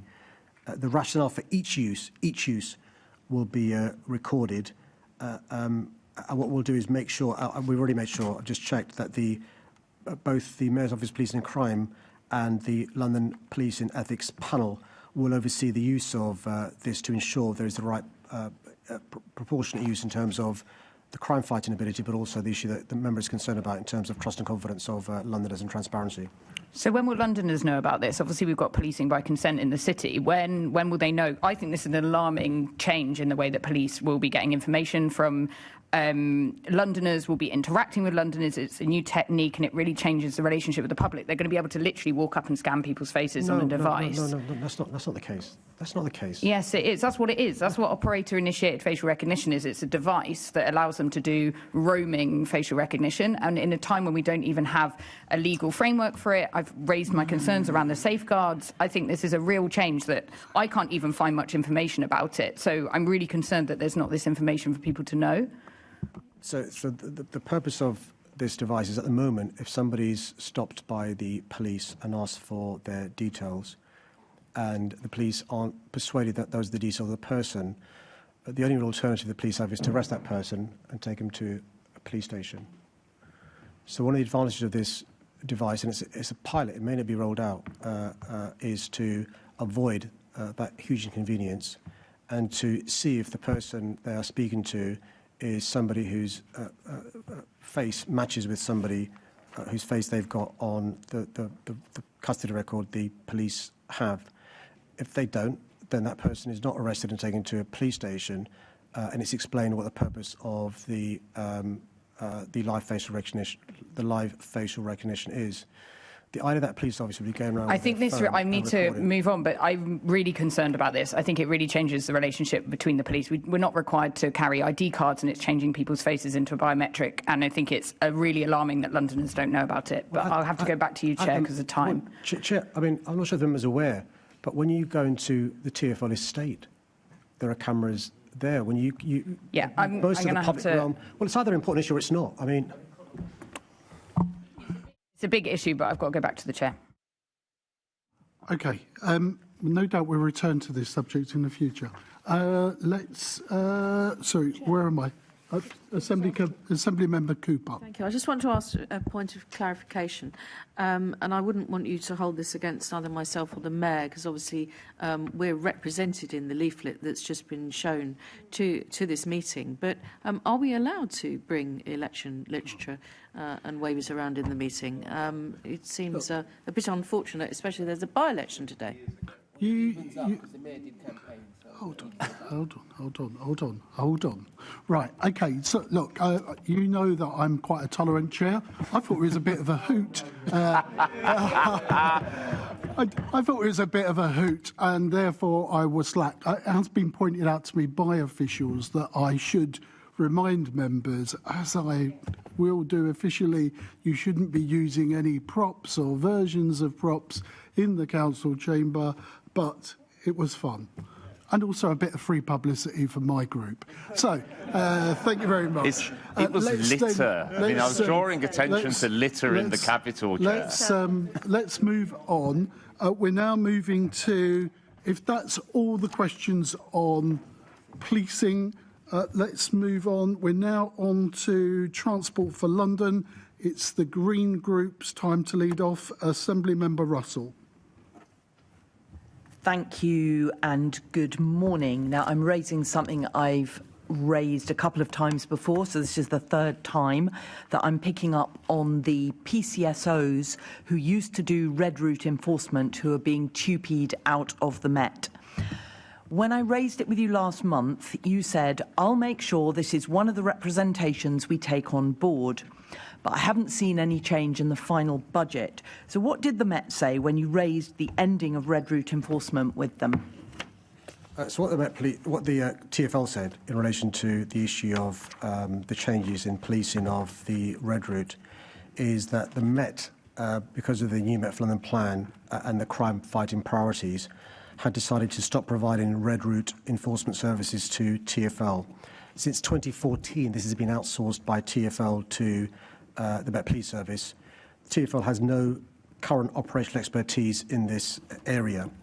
And so because of TfL's lack of expertise and because of the importance of this role in reducing congestion, improving bus reliability and supporting road danger reduction, what TfL did was procure a private company to do this work. TfL's funding of the MPS Road Danger Reduction Unit ensures that key activity currently undertaken by specialist road safety teams in the Roads and Transport Policing Command continues. The MPS will continue to work with TfL to reduce risk posed by unsafe and uncompliant vehicles. The thing is, I've heard that on the 23rd of February, TfL did not renew the MPS authority to enforce red routes. But at the same time, I thought TfL wanted the Met to keep providing that service. I'm getting the sense that TfL and the Met are in a bit of a standoff. I've also heard that the formal QP transfer to the new private contractor isn't planned until late May. So that actually leaves these 60 PCSOs in 3 months of limbo. Now, can you undertake to get the Met and TfL to resolve the treatment of these 60 public sector workers? I mean, Chair, I can ask. The Met Police Service is responsible for managing the process of the transfer undertakings provision, so I can make sure they're made aware of the members' comments. The thing is, it's not just about 3 months of limbo for the staff. While you're trying to work this out between the Met and Transport for London, it looks like London's red routes could have no enforcement for 3 months. So it actually impacts on your ability to reduce road danger. And I can't see a lot in the MOPAC final budget about policing-related funding for Vision Zero. Are you confident your budget supports all your ambition to reduce the number of people killed on London's roads to zero by 2041? Well, I say in a respectful way because I've got a huge amount of respect for them, but I think she's in danger of conflating 3 different issues. So the one issue is TfL's commitment to road safety, and they're completely committed to this issue. the Met Police decided that their priorities in the new Met for London Plan 2 weren't around enforcing the red route, and that's for understandable reasons. The Commissioner of the Met Police Service is, priorities that he's clearly set out, and I mentioned them in opening my question. TfL still wants this work undertaken. So yes, they've got a contract with the Met Police Service, but now the contract is doing less of the stuff it was doing in the past. There's some savings of money there that they're not paying the Met Police Service. That money's being used to have this enforcement work done by somebody else. TfL themselves can't do it, which is why they're getting somebody else to do it. In terms of the 3-month period, there will be no period where the red routes aren't being properly enforced. And I'll make sure that the Commissioner of the TfL, in relation to this point, contacts her to reassure her, because she's right to ask the question, because she's been an assiduous campaigner on road safety. I wouldn't want her to think that TfL have taken their eye off this ball. Okay, so absolutely there's 2 points. There's the point about how these particular workers are being supported, and there is the point about the red route enforcement. But I actually want to, and I would be grateful to hear back from the Commissioner on that, but I just finally want to pick up on your response to the budget-related motion about support for bereaved families and seriously injured survivors of road traffic collisions following the demise of Road Peace as an organisation. I just wanted to ask that you could keep me updated on, you say that you're exploring opportunities, including if there's any way to support the volunteer community that previously worked with Road Peace. So I just wonder if you could please commit to keep me updated on your plans on that. I'm more than happy to, Chair. Thank you very much. Okay, just before I bring in our next Assembly member to ask their questions, we welcome the A-level politics students from William Morris Sixth Form College in Hammersmith and Fulham, who I think are in the audience. Hi. Okay, let's then move back. It's Assembly Member Turrell. Thank you, Chair, and good morning, Mr. Mayor. Mr. Mayor, crimes on the Elizabeth line, underground and overground, are all up. Violence against staff on these lines are also up, which is why this week the Transport Committee heard truly harrowing accounts of some of the unacceptable violence our staff have to face. What struck me, though, was multiple accounts of the British Transport Police taking hours to show up or not showing up at all. TfL was one of the biggest contributors to the British Transport Police, yet a member of TfL staff told the committee that they had no confidence in the BTP as an institution. Does this concern you?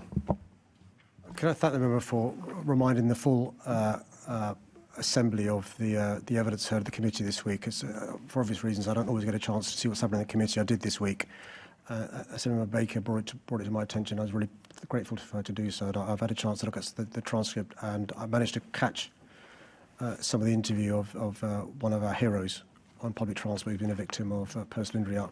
My own dad was assaulted a number of times. It's traumatic for the whole family when your family works in public transport. The Commissioner also heard the comments and is seized of them and is taking them up with BTP.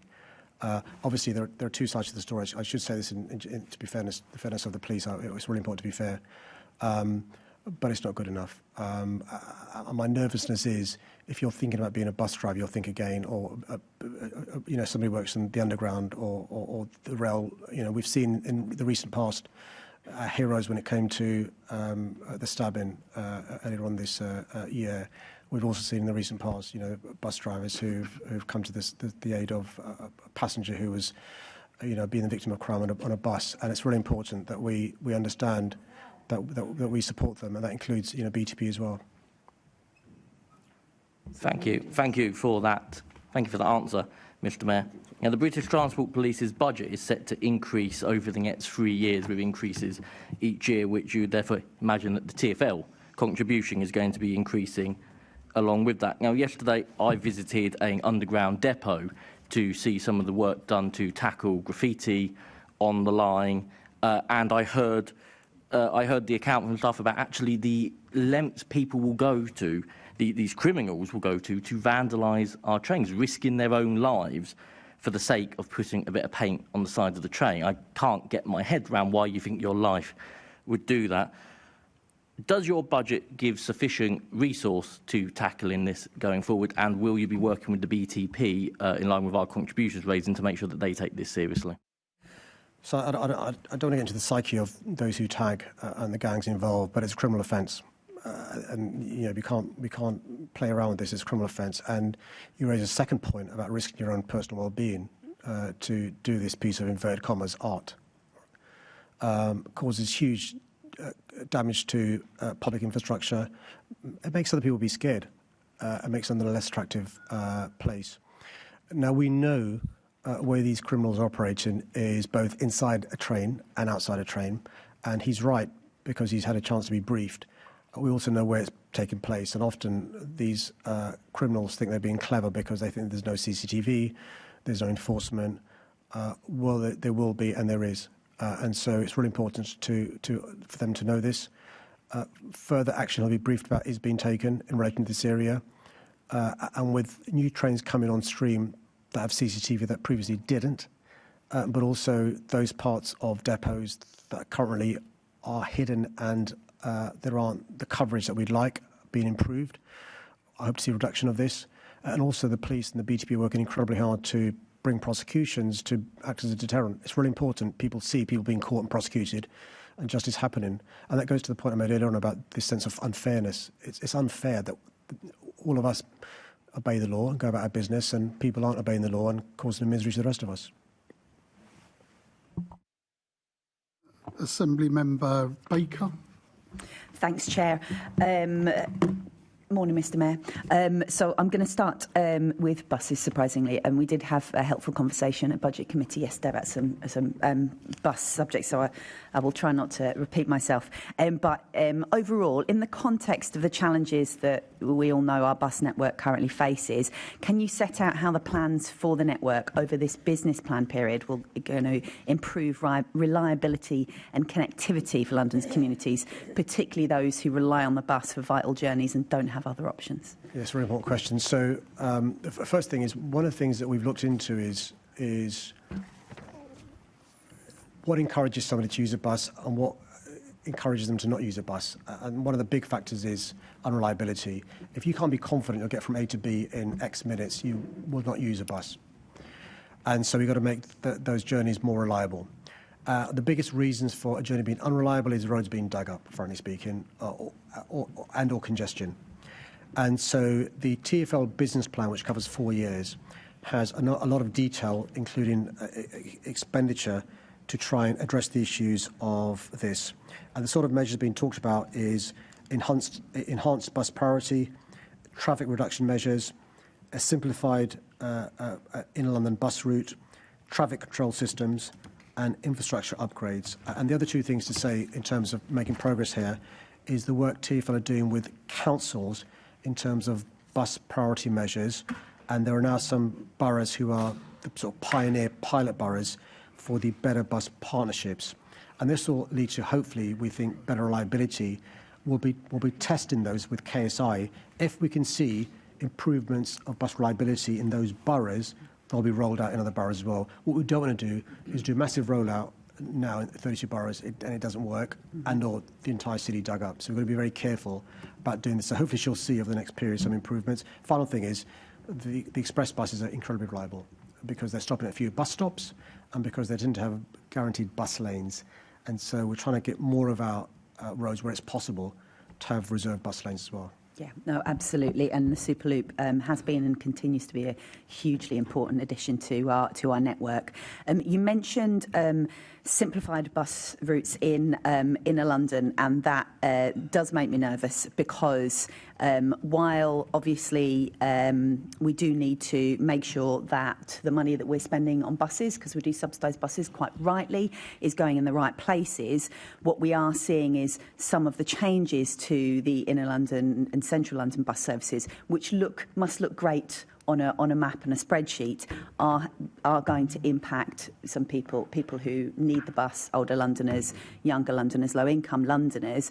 And I've had lots of conversations recently about the 38 and the 19, and there are many other examples across inner London, even where sometimes TfL have previously withdrawn their ideas as not being appropriate, and then they've come back and put them forward again. So will you take away that we just need to be very careful when we're simplifying bus routes to make sure that we are mitigating or even just deciding that it's not a good idea when they're having a bad impact on all sorts of groups who don't have options?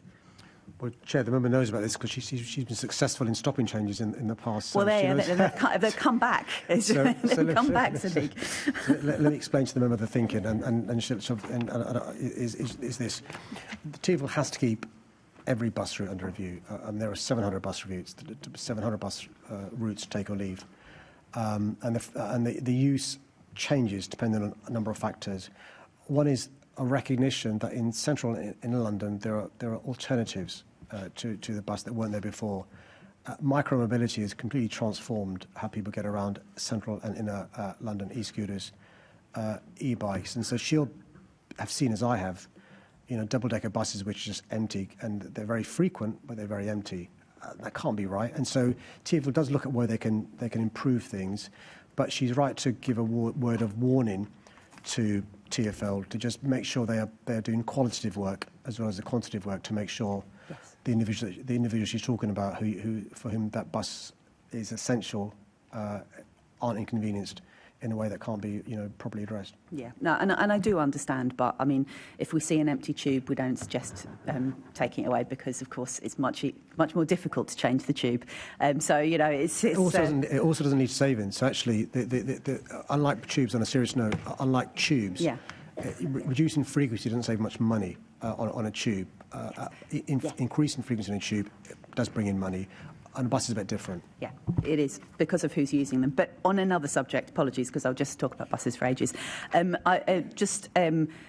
Ask about private hire licensing, which is an issue that's just come up particularly on the last few days. And it's not about the renewals of existing drivers, which I have to say, we're seeing a major reduction in those problems, and I credit TfL to have finally seemed to have got on top of that. But this is about a huge backlog of new drivers, or people who want to become private hire drivers, who are contacting us as they're facing lengthy delays and feel that they have a feeling that they're being restricted from working because they have an expectation they'll be able to put in an application, they'll get their licence, they'll be able to get out and earn money.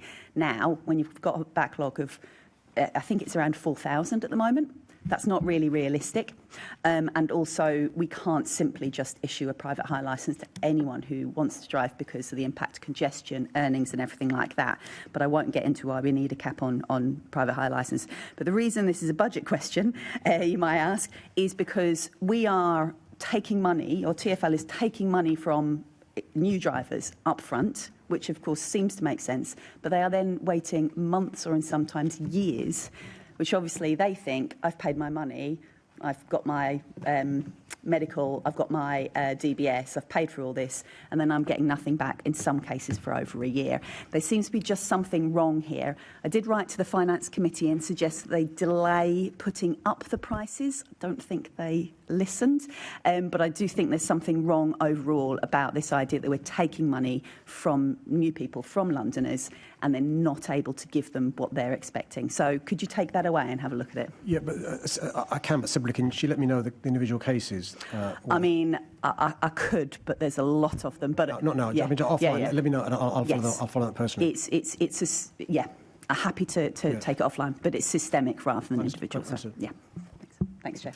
Okay, just before we continue with questioning, I just want to, I think it is appropriate that we pay tribute to Mark, who's in the audience. The Assembly, just to remind you, has already indicated its thanks to his work. And I really do want to say thank you for what you've done. You've suffered terribly.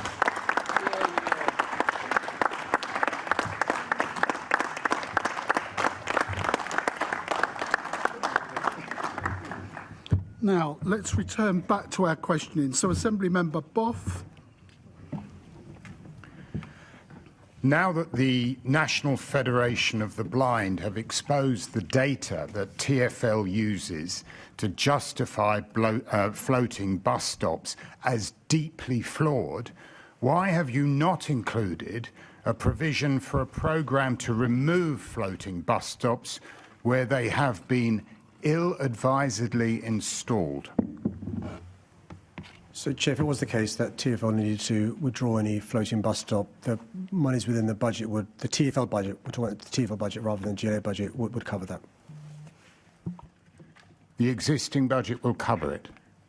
So the current TfL business plan has within it provision to cover any hypothetical withdrawal of a floating bus stop, yep.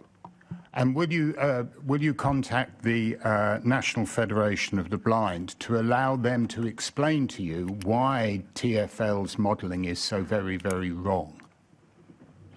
I'm more than happy to get the details of them and make contact with the relevant organisation. Thank you. Assembly Member Garrett. It's you, sorry. Yes. Morning. So yesterday we discussed TfL buses and how they're on an unsustainable trajectory. The Commissioner has warned that within a few years there's a serious crunch coming. Today I'd like to ask you about another serious unsustainable problem at TfL, which is about capital renewals, which in normal language is making sure all the bridges and tunnels and railways that we rely on are maintained properly and don't fail. TfL reckon that they need about £1.2 billion a year. You're giving them about £0.8 billion a year. So TfL told us at the Budget Committee they're like £400 million a year short. I would characterise that as a managed decline situation. My perception is that you don't seem to treat it as seriously as it needs treating. Do you think you're giving it the regard it needs? It's worth going back a step and reminding ourselves why there's been a reduction in renewals in TfL since 2015. The genesis... It's because you don't take it seriously, Mr Mayor, that's why. We can either have commentary or we can have Mayor's question time. So the genesis of this is the decision taken by the previous Mayor, Boris Johnson, and the previous Conservative government He left office a decade ago, Mr Mayor. To cut the operating grant, which is recurring in perpetuity. So on a recurring basis, every year, including 25-26 and 26-27, we're losing billions of pounds that we otherwise would have received. Now, if you add billions of pounds over 10 years, the member's concerned about the 10-year passage, that is tens of billions of pounds we've lost, which is tens of billions of pounds not invested in capital and renewals and enhancements. So what I've managed to do, because of the very good new government we have since July 2024, is secure something we've not done for some time, which is a long-term capital deal of £2.2 billion over 4 years. By the way, the last annual capital deal from the previous government was £250 million a year. So it's more than double that. What we'll do over the next 3-4 years of the TfL business plan is increase the amount of money we spend on renewals, not as high as I'd like it to be, but it's still much higher than it's been since the previous mayor and the previous government reached this ridiculous decision. And so next year, 26-27, will be the most since 2015, and 27-28 will be more than 2015. And what we're hoping is, because of the long-term deal we have, being able to do the same amount of work in terms of renewals for less money, because of having the right deals with the private sector and in-house as well. Yeah, so just to be clear, because you're doing the same thing as yesterday, you know, a decade and more of history which you conveniently truncate. At no point in your mayoralty has the amount of money going into capital renewals been adequate. And you're trying to tell us now, by the way, the TfL business plan shows it rising a bit and then falling again. You didn't quote the future years.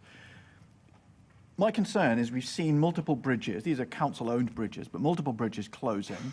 We haven't yet seen a TfL asset fail to the point that a railway line has to be shut, or a bridge or a tunnel has to be shut for safety.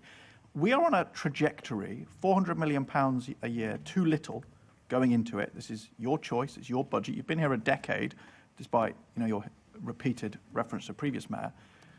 Surely it's only a matter of time before it's a TfL asset that's making the news because it's been closed and a service has been shut down for safety purposes.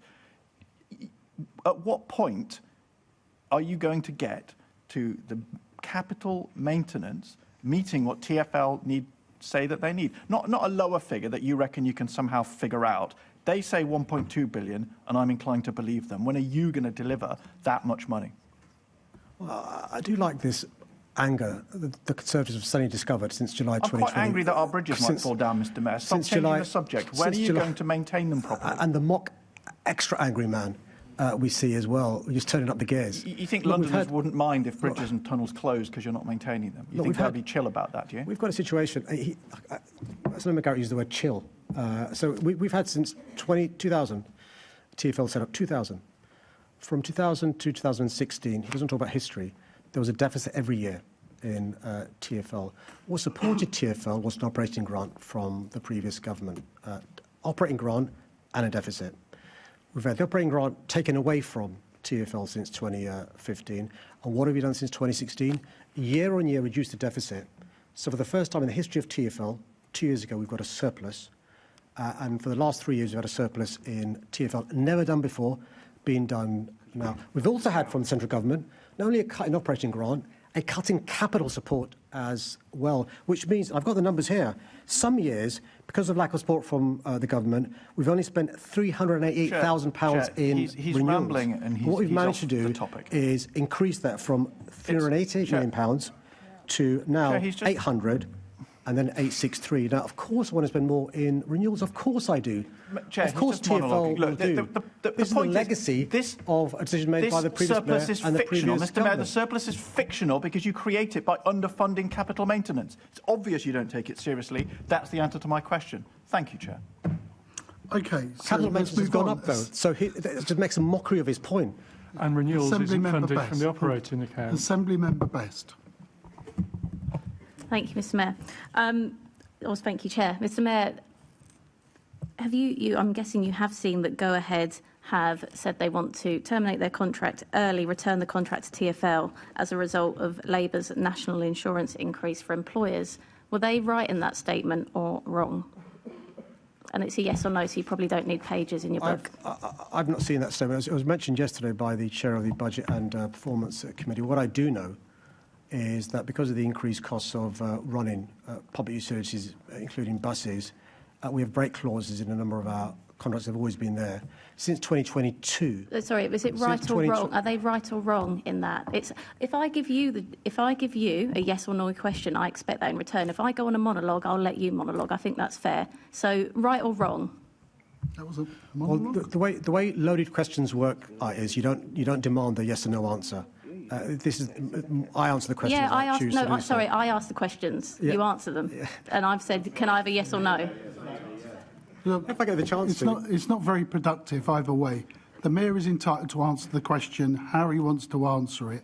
If he feels there's useful background information, he will do it. Rebecca. Sorry, I will sort out the clock. But, right, you need to allow the Mayor to answer the question.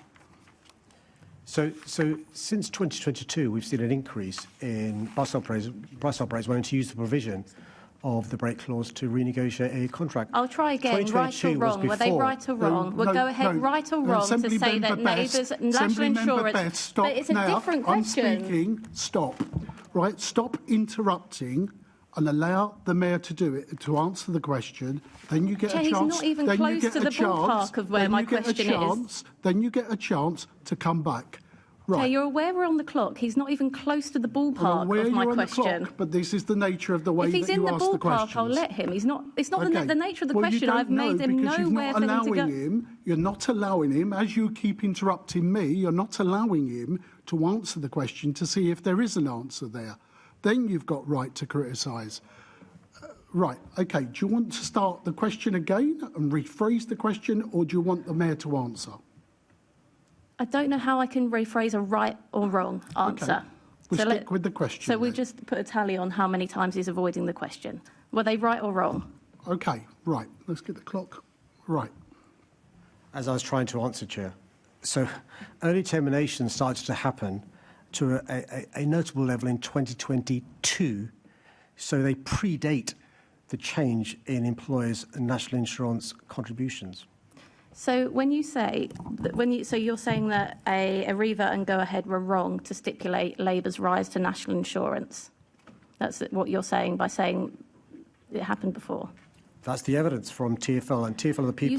You say that there's mischief making and hysteria because this happens all the time. Bus contracts are handed back all the time. That's incorrect, isn't it, Mr. Mayor? It's actually very rare for that to happen. Most of the examples you have to go back to the 90s. There's 2 examples in the 90s. There was one in Enfield after the Labour government were elected. There are very rare examples of this, and you're saying it happens all the time. You're gaslighting Londoners when 2 of the biggest bus operators in the UK have literally told you Labour's national insurance rise has meant they are terminating these contracts. So I think the increase in energy costs is unprecedented in the last few years. Sorry, you misheard me. I didn't say energy costs. I said national insurance. You misheard clearly. I think there are a number of drivers of the cost of running buses going up. Sure, one of them is the increase in national insurance. Another is the cost of energy. Another is the increased demands of infrastructure because we want our buses to be electric. So there are a number of costs that could be on running buses. But I accept the costs of running these contracts has gone up. A number of our services have gone up. One of the factors is national insurance in the last year and a half, but these increases predate. As I said, from 2022, we've seen an increase in these costs going up. We've seen an increase in bus operators wanting to renegotiate contracts. So you started off by saying they were wrong to state that, and now you've admitted that it is a massive factor in their costs spiralling. Will you go back to the Chancellor and make representations on behalf of operators in London? I'm quite clear, Chair, the choice is a Liz Truss mini-budget catastrophe or Rachel Reeves as the Chancellor. I don't think that she Liz Truss introduced the national insurance increase. I think that was actually your government. Let's have a chat about what Liz Truss did then. Interest rate going through the roof because of her kamikaze budget. Mr. Mayor, just to be clear on this, one of the other issues that are affecting the buses, we've seen passenger numbers down 20% since the pandemic, is the slow speeds due to gridlock roads. Are you aware which is the slowest city in the world? There are a number of different metrics of measuring slow cities and fast cities. Some cities have motorways within their precincts, A roads. Some cities The answer is don't. London, and if you want to go back to 2015, before you were mayor, it didn't even feature in the top 10. You've made London slow, buses are gridlocked, and they're handing back their contracts because your government is putting...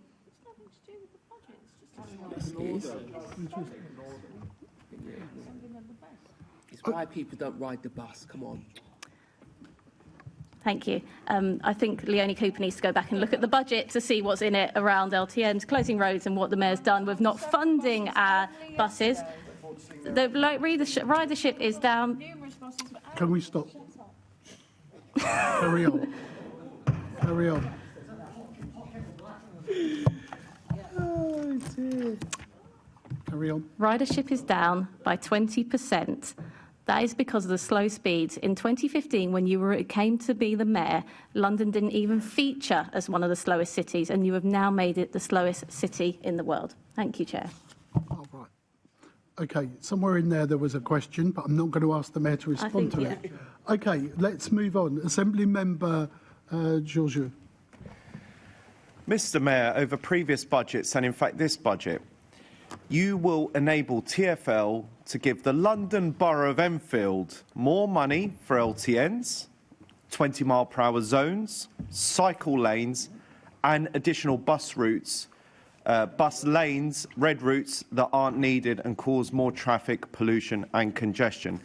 Is it your intention that TfL continues to do that within this budget, with you working with Labour councils such as Enfield to inflict more of these schemes? I'm not sure I understand the question. Are we going to give more money to the Enfield? The answer is... Answer it. It's OK. You can do it. So, I'm really confused by the question. So the question is a criticism that I'm being too generous to outer London councils. I plead guilty. No, my friend. The question was, will you continue, and we're using Enfield as the example, or Labour boroughs, more money via this budget to put in more LTNs, more borough-wide 20-mile-per-hour schemes, more cycle lanes, and more red bus routes that cause more traffic, pollution and congestion? So, red bus route. Are you giving Labour boroughs more money for LTNs, cycle lanes and 20-mile-per-hour borough schemes? Yes or no? So you forgot here. I know. So I am. You lot should be on the buses after your performance today, but carry on. You can, Mr. Mayor, can you just? I can't keep a straight face, Chair. Sorry. Come on. So Come on. we are working with excellent councils to make our city safer. So, for example, I'm really proud that last year there were 25% fewer collisions in the 20-mile-per-hour roads than there were the year before. I'm also really proud that there's 24% fewer people killed or seriously injured because of those roads being 20 miles per hour. I'm also really proud we've supported boroughs, great ones like Enfield, to work with their schools to have safer streets. That means kids can walk, scoot and cycle to schools. It leads to cleaner air, but also less children being killed or seriously injured. I'm also proud working with great councils like Enfield to, where possible, have bus lanes, which speeds up our buses, which I thought they wanted us to do. Now it appears that this member doesn't. Mr. Mayor, going back to the question, once again, because you and I have these exchanges frequently, you support more LTNs, more 20-mile-per-hour boroughs and more cycle lanes. Yes or no? Chair, I forgot to mention cycle lanes. So Do I'm really proud. you support them, yes or no? Do you want more, yes or no? Come on, go get your Green voters back. Come on, do you want it, yes or no? It's like my Do you want it, yes or no? 12 years old again. Do you want it, yes or no? I mean, so I forgot to mention cycling, Chair. Do Apologies. you want it, yes or no? Come on. So I'm really proud. We've increased. I know you're proud of your record, but do you want more LTNs, more cycle lanes and more 20-mile-per-hour boroughs, yes or no? So I'm really proud. Do you want it, yes or no? I'm really proud. We've increased fivefold. The amount of safe cycling in London. And maybe if you spend some time, rather than bellowing and shouting, meet a family whose loved ones died on a bike. Spend some time meeting somebody who's been amputated because of a vehicle going too fast while they've been on their bike. Why don't you speak to a parent whose child's been run over and killed by a car, instead of bellowing and shouting? Mr. Mayor, you don't really want to play this card. Why don't you meet the victims of the rape gangs around the country and possibly in London? But anyway, we'll move on. So, Mr. Mayor, let me ask you this question then. If there was a possible, handsome, new, intelligent, dynamic leader of Enfield Council in May, as opposed to the current one, will you gladly meet with him about removing some of these schemes? Well, I've seen it all in 10 years. Can I just say, look, Chair, over the last 10 years, I'm really proud.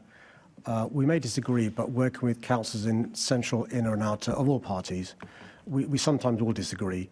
But the key thing is to work in the best interest of our residents. And if, for example, a council changes hands and they decide to pull out popular schemes, often what happens is residents take them to court and they lose a court case. And so I'd encourage him to read the Tower Hamlets court case, should he have the pleasure, we know it's not going to happen, of being elected the leader of that council. I'm more than happy to see TfL and those people that want to block the will of the people of Enfield in court. Thank you, Mr. Mayor. Whew. Right, let's take a big deep breath. OK, now, are there any more questions on the TfL budget component? Sorry, Mr. Mayor, woke as well. I knew he'd get it in. Let's move on to the London Fire Commissioner, and it's a question leading off from the Lib Dem group in the name of Assembly Member Bakari. Thank you. I hope we can meet up to the challenge of actually answering the question without being rude or referring to the coalition. Mr. Mayor, employment tribunals cost the London Fire Brigade £346 million in 2025, doubling since 2023, failing to invest properly in cultural transformation risks becoming a financial ticking time bomb for the brigade. And can you honestly say you are investing enough to prevent that? And are you satisfied that the current budget fully funds the cultural reform that the brigade still requires? So, Chair, I'll try my best to answer the question, but if you could clarify, she said that the London Fire Brigade spent, and I quote, £346 million on employment tribunals last year. Yeah. That's from the LFB That would be the themselves. majority of their budget. The LFB have provided that fact. 16 in 2023, 28 in 2025, with rising costs from £107 million in 2023 to £346 million in the first 11 months of 2025. You obviously don't know these facts. That's the reality. That's what we're having to deal with. What are we going to do about it? Are you going to make sure that you're fully funding the cultural reform that the brigade really requires, yes or no? Because the members signed off of her figures, is she aware of what the LFB's budget is a year? I'm dealing with some facts here. You're not answering the question again. Are you seriously saying that you think that everything's fine? Chair, the member didn't respond to my point. She's still sticking with the LFB last year spent £346 million on tribunal claims. If she looks at the budget of the LFB, that would mean basically very few firefighters, very few fire engines, very few fire stations, because nearly all of its budget would be spent on employment tribunals. All I say in respectful ways, that's why I asked the question at the beginning of this really important issue, because the numbers she refers to, I don't recognise. Okay, the members now are out of time. I suggest that you exchange correspondence, and I would, I think other Assembly members would probably like the background to the general question. The question even was though asked to the there's a Commissioner dispute. himself as well, and he didn't refute that. So. Okay, let's then move on to Assembly Member Clark. Yes, hello. The Modern Firefighter Training Programme, developed since the Grenfell fire, has been partly funded by reserves. Is there sufficient funding in the budget to continue this enhanced level of firefighter training that the city needs? Yeah, very important point. So one of the things that my Chief of Staff has been doing, working with the Commissioner and his excellent team, is trying to continue to make sure our firefighters are properly trained, but try and reduce where possible his training in terms of currently it's outsourced. Could it some of it be done internally by the London Fire Brigade? And I just give David a chance to just respond to the specific point, because he's been looking at this in detail with the Commissioner. Yeah, thank you, Assembly Member. And clearly, with the evolving risks in London, whether that's wildfires, whether that's lithium-ion batteries, training of the brigade is really, really important. We are looking at, nevertheless, money is tight, and the brigade are looking at how we can find new ways, more efficient ways of doing that, reviewing some of the contracts that they've had that are long-standing, and trying to find a way in which that needed training can be done as effectively and efficiently as possible. Thank you both. Thank you, Chair. Okay, I think that's the end of those questions on the Fire Commission. Commissioners component. Let's then move on to London Legacy Development Corporation. It's the turn of the Reform UK group to ask the first question. Assembly Member Prince. Thank you, Chair. Good afternoon, Mayor, David, team. Just before I start, I will declare that I am a season ticket holder of the West Ham women's team, just for clarity, because I intend to ask a question relating to West Ham.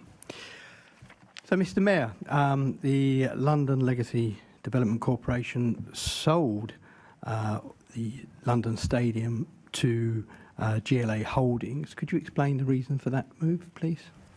Well, firstly, before I ask the Chief of Staff to respond, I hope we're still talking after Sunday.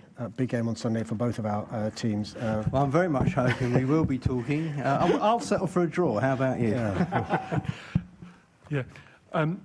This is obviously part of the transition that took place at LLDC as it reached, we say LLDC is now in its third phase. So the first was the run-up to the Games. The second was the period after the Games. And then, with so much progress made, is it time's transition. And with LLDC becoming a smaller organisation, the conclusion that we reached was that rather than E20, as it's then called, being a subsidiary of LLDC, in turn a subsidiary of the GLA, it would be better done just to be a standalone company directly underneath the GLA. I will ask another question of the Mayor, but I'm quite happy for you to answer, David. As we know, the deal cost the GLA Holdings £1. That reflects the fact that London Stadium makes a significant loss each year. Who is now going to bear the burden of that loss, and what moves have been made to reduce that loss? As people will be aware, for the last 10 years, I've been encouraging LLDC to engage with West Ham in order to find a naming rights sponsor, which most people estimated would be of a value of around 4 million. So because they haven't engaged with West Ham and because that deal hasn't been done so far, one could reasonably presume that we've lost £40 million. Will now, either Mr Mayor or David, will there now be encouragement for the new holding group to engage with West Ham to have a joint venture in relation to the naming rights, because it cannot be done solely by the GLA Holdings because of the rules around Premier League? So in answer to the first part of your question, Assembly Member, in terms of the losses the stadium makes as a consequence of the deal that was done back by the previous mayor, it routes differently. It used to route through LLDC, it now routes through the GLA mayor budget, but ultimately the mayor's overall budget has to bear the consequences of that loss. And so what we do is we work hard to minimise that loss. There are clearly a number of aspects to that. There's the efficient running of the stadium. There are investor-save projects. So, for instance, over the years, we've replaced a lot of the seating in the lower bowl so that it's cheaper to move seats for other events. We've held additional events, and yes, there's commercial deals.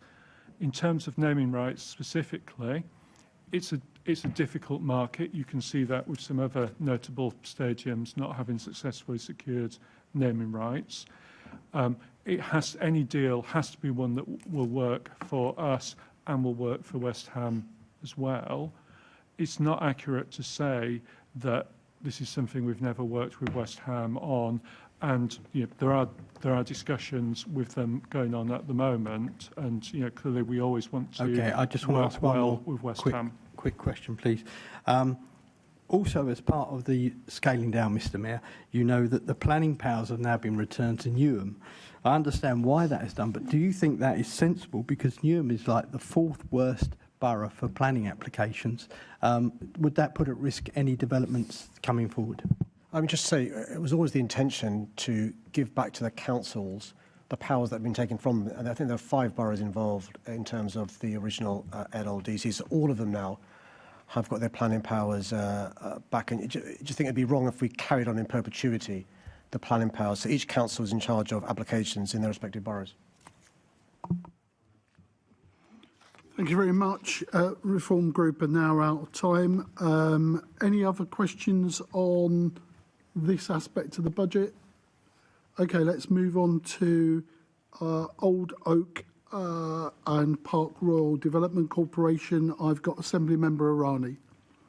Thank you, Chair, and I'm incredibly excited to see what the future holds for this part of London, especially from a transport perspective, where it will be the only place in the country where we see the Elizabeth Line, HS2 and the West London Orbital crossing over. Now, there's obviously the designated OPDC zone, but I wanted your assurance also that the areas that are outside of the zone but directly impacted, such as Wilson Junction, we've got Wilson Junction Station, and Harlesden and Acton would also be invested in, because they obviously will be impacted by the wider development as well. The short answer is yes, and the reason why is because it will take some time for the station. We're looking forward to seeing the sort of interchange happening. In the meantime, homes are being built, businesses are moving there, and so one of the things we've got to do is to make sure that current stations improve and are invested in to meet the demand. And frankly speaking, because we know in the past there's been delays with Crossrail high speed 2. What we don't want is a situation where people want to move there but are deterred from doing because they're waiting for high speed 2. That's why it's really important to get the investment, and I can give them that assurance. Okay, and just from a sort of business and commercial perspective, so the just amount of data centres that we have in the area are increasing across West London as well. What conversations are being had with some of those organisations to see how the future of the area itself is impacted by that going forward.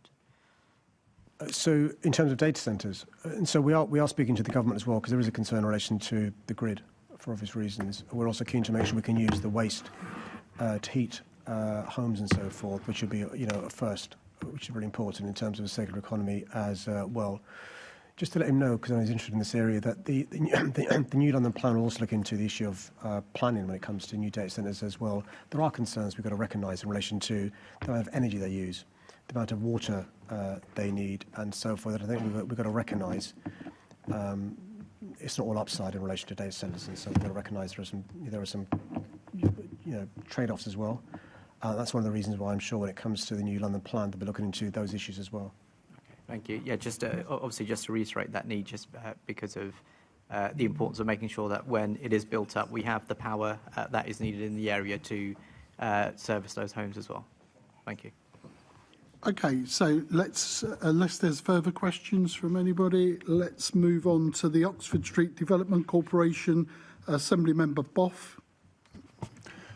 Your decision to pedestrianise Oxford Street West proceeds despite your own consultation, identifying concerns about increased congestion, longer bus journeys, and longer bus journey times and reduced accessibility for older and disabled Londoners. At a time when you're cutting staff, cutting police officers, cutting scrutiny of the Met, cutting bus routes and increasing the council tax for working Londoners, isn't spending an extra £18 million on the Oxford Street Vanity project an indication of how you have got Londoners' priorities totally wrong?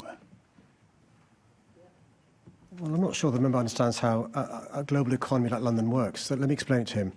So if we've got profitable businesses, if we've got a vibrant town centre, if we have the nation's high street not in managed decline, but flourishing and thriving because the business are doing so well, that means more revenues coming into not just the Exchequer, but also to City Hall that we can use for public services. And when I tell him that at the moment, even with a Oxford Street that is not as flourishing as it should be, not as thriving as it should be, that the businesses on that street pay, in that community, pay more in business rates than all the businesses in Birmingham, Bristol, Newcastle, Nottingham, Leicester, Liverpool, Manchester, Sheffield put together, but they're complaining about the lack of investment and vision to Oxford Street. And they are saying if this was a more vibrant street, if it was pedestrianised, we could contribute more. He would be aware then that actually investing in this is a good way of pump priming future investment in London, future receipts for the Exchequer, for City Hall, for the councils, which can be used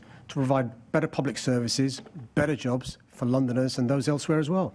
So you're actually saying that we want to make an Oxford Street that is welcoming to foreigners, but not welcoming to the disabled, not welcoming to the elderly, not welcoming to bus users. Are they your priorities, Mr. Mayor? Well, I'm really surprised in the tone of what the member is saying, because TfL are working really closely with disability groups, ranging from Age UK to RNIB to Guide Dogs to London Sight, London Council to Blind Ambition. I could go on a whole list of groups TfL are working with to make sure that those who are usually have accessibility issues, not just in Oxford Street, but across the city and across the country, have the most accessible Oxford Street possible. And I'm confident that working with TfL and the design team at Oxford Street Development Corporation, this will be a fantastic, flourishing project. And just like with other policies of the last 10 years, I'm looking forward to the apology and recognition that I was right and the Tories were wrong.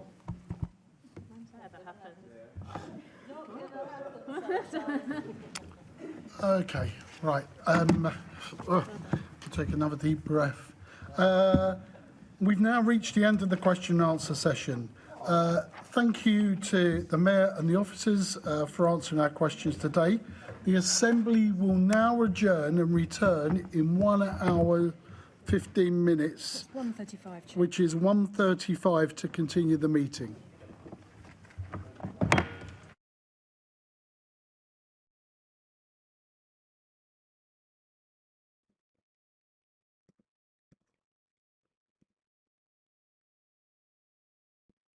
Right. Admit that. Right. Thank you, everyone, for watching. I'm going to cut this here. Right. And I might come back and do the rest of it. Yeah. So we've had some brilliant people in the chat and some brilliant comments there. So much grateful to everyone. Please hit that like button. Okay. Make sure you subscribe, turn on bell notifications. And if part 2 is any good, I'll do it again. I've got a feeling it might be a bit watered down, but we will see. Thank you very much for watching, everybody, and we might catch you soon. Yeah, almost 1:30, I think they said something like that. But yeah, hit that like button, hit the subscribe, and turn on their bell notifications. And if we come back and do part 2, we will do part 2. Right, brilliant, everyone. Thank you so much. We'll catch you all on the other side.